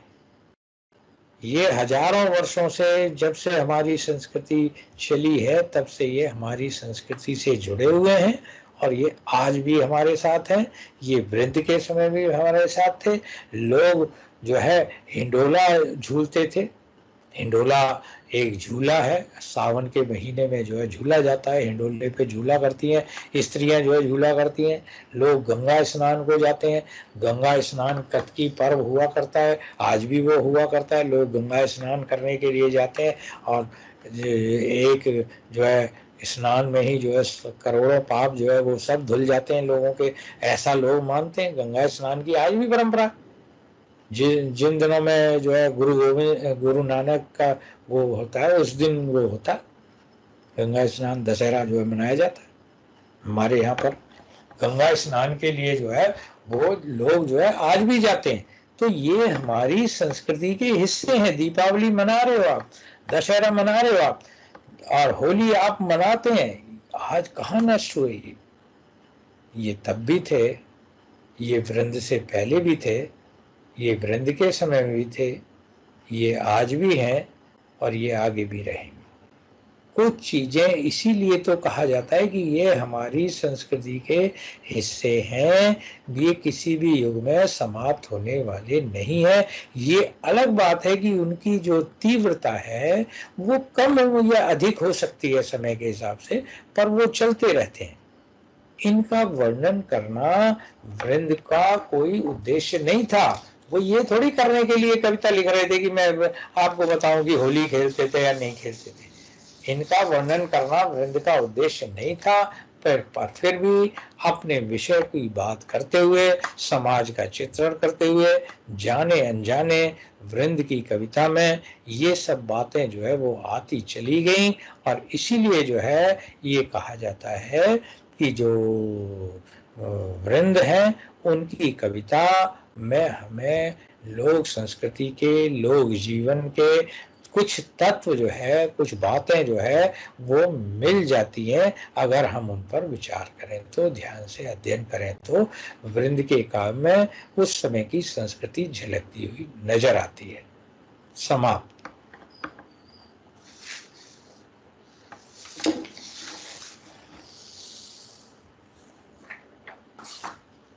आइए बात करते हैं अब हम आपके उसमें एक और जो बात कर रहे थे, और मैं कह रहा था कि आपके उसमें एक ये भी है कि वृंद के काव्य में जो क्या कहते हैं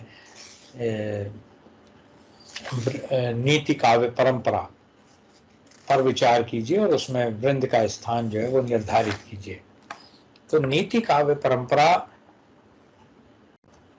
और उसमें वृंद का स्थान, इसका आधा प्रश्न तो मैं आपको पहले पीरियड में करा चुका हूँ। वृंद का क्या स्थान है, वृंद की सत्सई में क्या है, उसकी सत्सई की क्या महत्वपूर्ण बातें हैं, वो मैं करा चुका हूँ। लेकिन अगर वो कहता है कि भाई वृंद का की नीति परंपरा पर विचार कीजिए, उसको मैं स्टार्ट कर रहा हूँ। पहले भी मैंने कहा था नीति का अर्थ है उचित व्यवहार का नाम ही नीति है, ऐसा राम स्वरूप शर्मा कहते हैं। नीति का अर्थ है आगे की ओर ले जाना। ऐसी कविता, ऐसा साहित्य जो मानव जीवन को उचित और अनुचित का मार्ग बताता है, वो नीति परक साहित्य है। जब हम वृंद के कविता को पढ़ते हैं तो हम देखते हैं कि वृंद के काव्य में भी हमें नैतिक बातें जो है या नैतिक आदर्श जो है वो मिलते हैं। लेकिन ये नैतिक आदर्श, अभी जब मैं बात कह रहा हूं ना कि ये नैतिक आदर्श अचानक नहीं आ गए, ये भी हमारी संस्कृति के हिस्से हैं, ये भी हमारी संस्कृति का जो है अंग है, जो हमारे युगों युगों से जो है हमारे पुराने समय से ही चले आ रहे हैं। तो नीति के जो नीति की जो बातें हैं या नीति की जो परंपरा है, अगर हम उसे देखना चाहें तो वह हमें वेदों में ही से ही जो है वहां पर मिल जाती है। वेदों में यद्यपि नीति की सीधी बातें नहीं कही गई हैं, पर कहीं पर उन्होंने बुराइयों से दूर रहने की बात कही है, कहीं उत्साह पुरुषार्थ की प्रेरणा दी है, कहीं उद्यम की प्रेरणा दी है कि व्यक्ति को उद्यम करना चाहिए, कहीं लक्ष्मी की चंचलता की बात भी उन्होंने कही है, और अहंकार को त्यागने की बात भी वहां पर वेदों में कही गई है। ये सब हमारे लिए नीति की बातें हैं, यानी नीति की जो परंपरा है वो वेदों से ही प्रारंभ हुई। व्यक्ति में अहंकार नहीं होना चाहिए, ये तो एक सही बात है। अहंकार तो मनुष्य का शत्रु है, उसे नष्ट कर देता है। व्यक्ति, धन जो है वो, लक्ष्मी जो है चंचल है। लोग पुराने जमाने से ही कहते चले आ रहे हैं कि ये किसी की नहीं है, आज मेरे पास है कल किसी और के पास है। ये विचार जो, जिसको कि आज जो है हम बात कर रहे हैं, ये नैतिक विचार जो है सीधे सीधे वो नहीं थे, लेकिन मनुष्य के जीवन से जुड़ी हुई बहुत सी बातों की चर्चा उन्होंने इसमें की है, और उनसे दूर रहने की बात की है कि भाई हमें इनसे दूर रहना चाहिए, इनसे हमें दूर रहना चाहिए। ये बातें सीधी सीधी नीति से संबंधित नहीं है, लेकिन एक अच्छे मनुष्य जीवन से संबंधित अवश्य है, जो कि ये कहा जा सकता है कि नीति, नैतिक जो विचार हैं उनका प्रारंभ हमारे वेदों से ही हो जाता है, वहीं से हमें मिलने शुरू हो जाते हैं। वैदिक वाङ्मय की तरह हमें संस्कृत में रामायण और महाभारत जैसे ग्रंथों में, रामायण और महाभारत भारतीय संस्कृति के दो बहुत जो है आधार स्तंभ ग्रंथ हैं, उसमें आपको नीति की बातें मिल जाएंगी। महाभारत में शांति पर्व और विदुर नीति, महाभारत में शांति पर्व और विदुर की विदुर नीति जो है, इसी तरह के जो है काव्य हैं जिसमें नैतिक विचारों को व्यक्त किया गया। कालिदास, भवभूति, बाणभट्ट जैसे लोगों ने, चाणक्य जैसे लोगों ने, भर्तृहरि जैसे लोगों ने अपनी कविता में यद्यपि नीति के विषय में सीधी बात नहीं कही है, पर उन्होंने जो आदर्श गुण है, जो आदर्श विचार है, उनकी अवश्य जो है चर्चा की है। ज्ञान, दान, सज्जन, दुर्जन, परोपकार, विद्वान, मूर्ख जैसे सभी नीति परक जो कथन है, या सभी नीति परक जो दृष्टियां हैं, वो उनके यहाँ हमें मिल जाती हैं, जो कि सीधी सीधी नीति की बातें नहीं है, पर बात है कि जैसे परोपकार है, अच्छा गुण है, किसी के काम आना कोई बुरी बात थोड़ी है। अब आप रहीम को पढ़ेंगे, रहीम के भी तो नैतिक विचार है ना, आदर्श विचार है। रहीमन वे नर मर चुके, जे कहूं मांगन जाए, उनते पहले वे मुए जिन मूर्ख निश्चत ना है।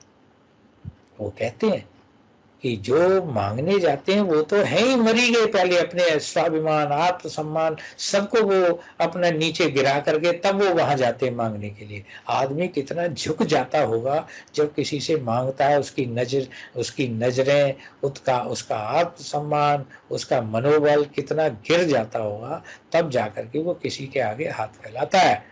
इसलिए वो कह रहे हैं कि वो तो ठीक है, उसने तो अपना सब कुछ खो दिया, आत्मसम्मान खो दिया, लेकिन उनसे पहले तो वो लोग मेरी नजर में मर चुके जो कहते हैं कि नहीं, अगर कोई मांगता है तो उनका ये कहते हैं कि उसको देना जरूर चाहिए, क्योंकि जो है ये एक विचार है कि भाई कोई भी इंसान बहुत अपने को बड़ा निकृष्ट नीचे गिरा के किसी से मांगता है। भीख मांगना कोई नहीं चाहता किसी से, मजबूरी में मांगता है कोई, तो उसका जो है वो कहते हैं कि हमें इसको ध्यान रखना चाहिए। तो ऐसे विचार आए हैं उनके, पर वो नीति उस तरह की नीति नहीं है जिसे नीति विषय कहें या नीति के विचार कहें। आए हैं अच्छे जो गुण हैं उनकी चर्चा है। नीति काव्य की ये परंपरा पाली और प्राकृत और अभ्रंश साहित्य में भी मिलती है। पाली के प्रसिद्ध ग्रंथ है सुत्त पिटक और सिंगाल सुत्त। ये विविध प्रकार की नीतियों की इसमें चर्चा की गई है। सज्जन के गुणों की प्रशंसा की गई है। द्यूत, कीड़ा, मदिरापान आदि दुष्परिणामों पर नैतिक दृष्टि से विचार किया गया है, उनसे दूर रहने का जो है वो उपदेश जो है वो दिया गया है। अपभ्रंश के जैन मुनियों, सिद्धों, जैनियों और सिद्धों की रचनाओं में नीति परक सिद्धांत प्रस्तुत किए गए हैं। स्वयंभू का पद्मचरित और मुनि सिंह का पाहुड़ा दोहा नीति परक जो है ग्रंथ है। तो इस तरह से अगर आप देखेंगे तो हमें नीति की बातें जो है वहां भी जो है देखने को मिल जाती है, अपभ्रंश में भी देखने को मिलती है। लेकिन हिंदी में अगर आप नीति की बात करते हैं तो हिंदी में आदिकाल में भी नीति की, आदिकाल से ही हमें नीति परक जो है वचन देखने को मिल जाते हैं। गुरु गोरखनाथ की गोरख वाणी में इस तरह के वचनों को देखा जा सकता है। यद्यपि उनका उद्देश्य शिष्यों को योग मार्ग की शिक्षा देना था, पर कहीं न कहीं लोकोपयोगी बातें उसमें जो है अवश्य जो है आ गई हैं। गुरु के बिना ज्ञान नहीं होता, ये बिन गुरु ज्ञान कैसे हो सकता है? गुरु ही है। कबीर ने भी कहा है, गुरु गोविंद दो खड़े काके लागो पाए, बलिहारी गुरु आपने जिन गोविंदियों मिलाए। गोविंद को भी भगवान से भी गुरु मिला सकता है। तो गुरु की महिमा तो है, तो गुरु के बिना ज्ञान नहीं होता। मूर्खों के बीच नहीं बैठना चाहिए, दूसरे प्राणियों को अपना संबंधी मानना चाहिए। ये उनके यहाँ ऐसी बातें हैं जो कि नीति की सीधी सीधी बातें नहीं है, लेकिन मनुष्य जीवन के लिए उपयोगी बातें अवश्य हैं। फिर इसके अलावा खुसरो ने भी हास्य व्यंग विनोदमयी रचनाओं के माध्यम से कह मुकरियां, बूझ पहेलियां जैसी रचनाओं में मनोरंजन के माध्यम से कई नीति कथनों का संकेत किया है। जैसे नेत्रों की सुरक्षा करनी चाहिए, धूम्रपान के दोष बताए हैं, घर की फूट बूढ़ी होती है, यात्रा के लिए साथ की आवश्यकता होती है। यात्रा के लिए विधान है कि यात्रा कभी अकेले नहीं करनी चाहिए, हमेशा किसी को साथ लेकर के जाना चाहिए। ऐसा यात्रा के विषय में विधान बताया जाता है। ये नैतिक विचार है, ये आदर्श विचार है कि यात्रा पर कभी भी अकेले नहीं जाना चाहिए। इसी तरह के जो कथन हैं वो हमें चंद्रवरदाई की पृथ्वीराज रासो जैसे ग्रंथों में भी देखने को मिलते हैं। यद्यपि वे सीधे सीधे नैतिक विचार नहीं है, पर फिर भी उनका जो है उसमें जो है हमें वो मिल जाता है, संकेत जो है मिल जाता है। आगे चल करके हम भक्ति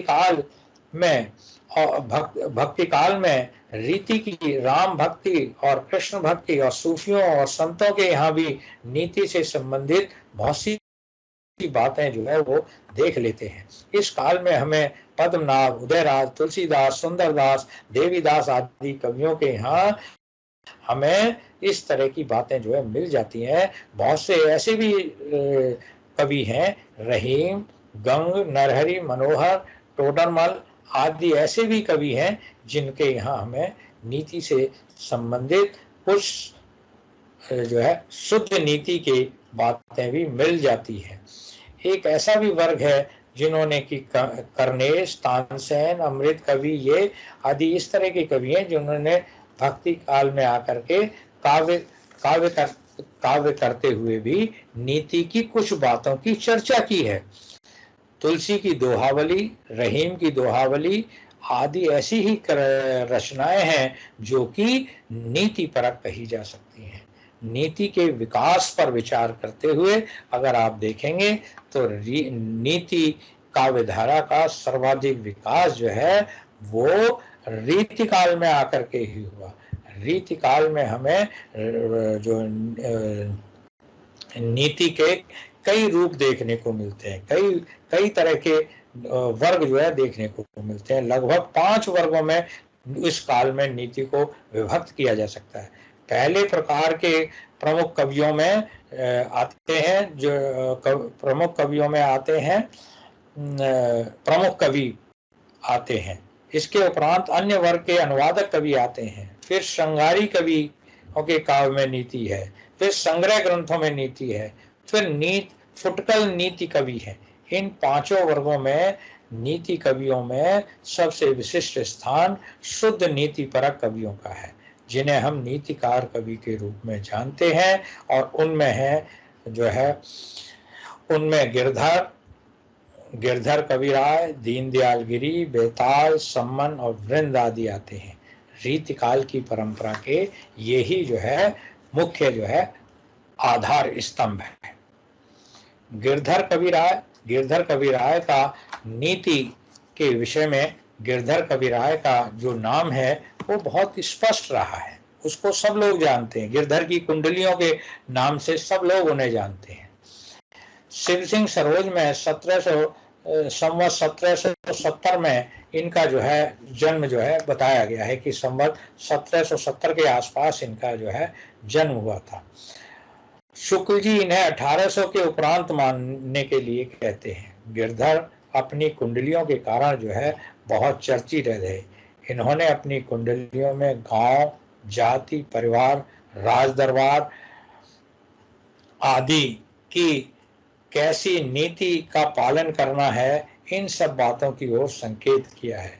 इनकी लोकप्रियता सीधी सादी भाषा में अपनी नीति का कथन करने के कारण है। उनकी लक्ष्मी की चंचलता पर विचार करते हुए उन्होंने जो नीति परक कथन किया है उसको आप सुन सकते हैं।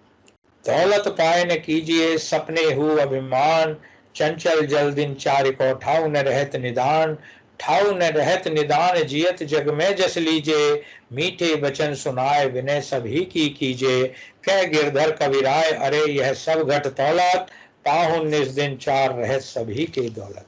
सबके दौलत जो है चंचल है, लक्ष्मी चंचल है, वो एक जगह नहीं रहती है, वो हमेशा कभी न कभी आगे पीछे जो है वो कभी इस पर और कभी उस पर आती जाती रहती है। दूसरे कवि हैं दीनदयाल गिरी। लगभग दीनदयाल गिरी को लोग सामान्यतः बाबा दीनदयाल गिरी के नाम से पुकारते हैं और 1859 में ये काशी में पाठक कुल में इनका जन्म हुआ। ये जाति के गोसाई थे। 5-6 वर्ष की अवस्था में ये महंत कुशागिरी को सौंप दिए गए और उनके स्वर्ग सुधार करने के बाद ये गंगा घाट मठ में रहते थे। इन्होंने अपने काव्य में एक भावुक और सहृदय कवि के रूप में जो अन्योक्तियां लिखी हैं वो बहुत ही प्रभावशाली हैं। अन्योक्ति कल्पद्रुम इनका बहुत चर्चित ग्रंथ है। इस अन्योक्ति कल्पद्रुम ग्रंथ में उन्होंने विभिन्न प्रकार की अन्योक्तियों की चर्चा की, विविध प्रकार के रूपों की चर्चा की है। 5 छंदों में कुंडलियों, इनमें इनकी रचना में 272 छंद हैं। इनकी रचना में लगभग 272 छंद हैं और इसमें उन्होंने अन्योक्ति कल्पद्रुम में इन्होंने विभिन्न शाखाओं के रूप में उसका विभाजन किया है। षट ऋतु, दिवाकर, समुद्र, नल, कूप, ये इस तरह की एक प्रथम शाखा में उन्होंने ऋतु से संबंधित षट ऋतु, दिवाकर, समुद्र, कूप, जल, मधुर, भक्ति, वैराग, लोक नीति के भाव व्यक्त किए हैं। द्वितीय शाखा के अंदर उन्होंने भूधर, लोहा, चंदन, तुलसी, इनके संबंध में अपने विचार व्यक्त किए हैं। तृतीय शाखा में उन्होंने मनुष्य संबंधी बातें कही हैं। नट, ग्वालिन, ब्राह्मण, दर्जी, माली, धोबी, पहरेदार से संबंधित बातें कही हैं। चौथी में उन्होंने शांत, संयम, श्रृंगार, सती, विवेक, क्रोध जैसी बातों को चित्रित किया है। इस संबंध में वसंत ऋतु से संबंधित उनका एक उदाहरण सुनने योग्य है। हितकारी ऋतुराज तुम, साजत जग अभिराम, सुमन सहित आशा भरो, दले ही करो अविराम। इस तरह से जो नीति काव्य परंपरा है उसमें जो है उनका स्थान भी एक महत्वपूर्ण स्थान है। नीतिकार कवियों में बैताल का नाम भी बड़े आदर के साथ लिया जाता है। शिव सिंह सरोज में इनका समय संवत 1734 दिया गया है। ये विद्वान लोग थे, ये जाति के बंदीजन थे। ये चरकारी के राजा विक्रम शाह के दरबारी कवि थे। विक्रम शाह स्वयं एक प्रसिद्ध कवि थे। बैताल ने गिरधर की तरह कुंडलियां लिखी हैं जिनमें नीति की अनेक उपयोगी बातें हैं। उन्होंने अपनी कुंडलियों की रचना विक्रम शाह को संबोधित करके लिखी है। इन्होंने लोक जीवन के अनेक विषयों को अपने नीति की कुंडलियों में पुरोया है। जैसे बामन सो मरी जाए, हाथ ले मदिरा पावे, पूत वही मर जाए जो कुल में दाग लगावे, अरु बेनियाव राजा मरे, तवे नींद भर सोए, पैताल कहे विक्रम सुनो, ऐते मरे ने रोए। ऐसे लोगों के मरने पर रोना भी जो है वो नहीं चाहिए। सम्मन रीतिकाल के अन्य कवियों, एक अन्य नीतिकार कवि में सम्मन आते हैं। ये जिला हरदोई के रहने वाले माने जाते हैं। जाति से ये ब्राह्मण थे। 1834 में इनका जन्म हुआ। विद्वानों में इनका रचना काल 1860 से 80 तक माना जाता है। जिस तरह गिरधर की कुंडलियां गांव-गांव में प्रसिद्ध रहीं, वैसे ही नीति के दोहे दूर दूर तक इनके प्रसिद्ध रहे। पुरुष वर्ग हो या स्त्री वर्ग, दोनों के सम्मुख सम्मन की बातें जो है वो बहुत चर्चित रही हैं। इन्होंने अनेक तरह की नीतिपरक कथन कहे हैं। इस तरह के दोहे उनके देखे जा सकते हैं। निकट रहे आदर घटे, दूर रहे दुख होए, सम्मन या संसार में प्रीत करे जन कोय। सम्मन मीठी बात सो होए सबे सुखपूर, जेहि नहीं सीखो बोलिबो ते सीखो सब धूर। इस तरह से हम देखते हैं कि रीति काल में नीति काव्य की और एक पूरी परंपरा है। सम्मन के बाद हम वृंद पर विचार करेंगे और वृंद का हम इससे पहले पूरी चर्चा कर चुके हैं।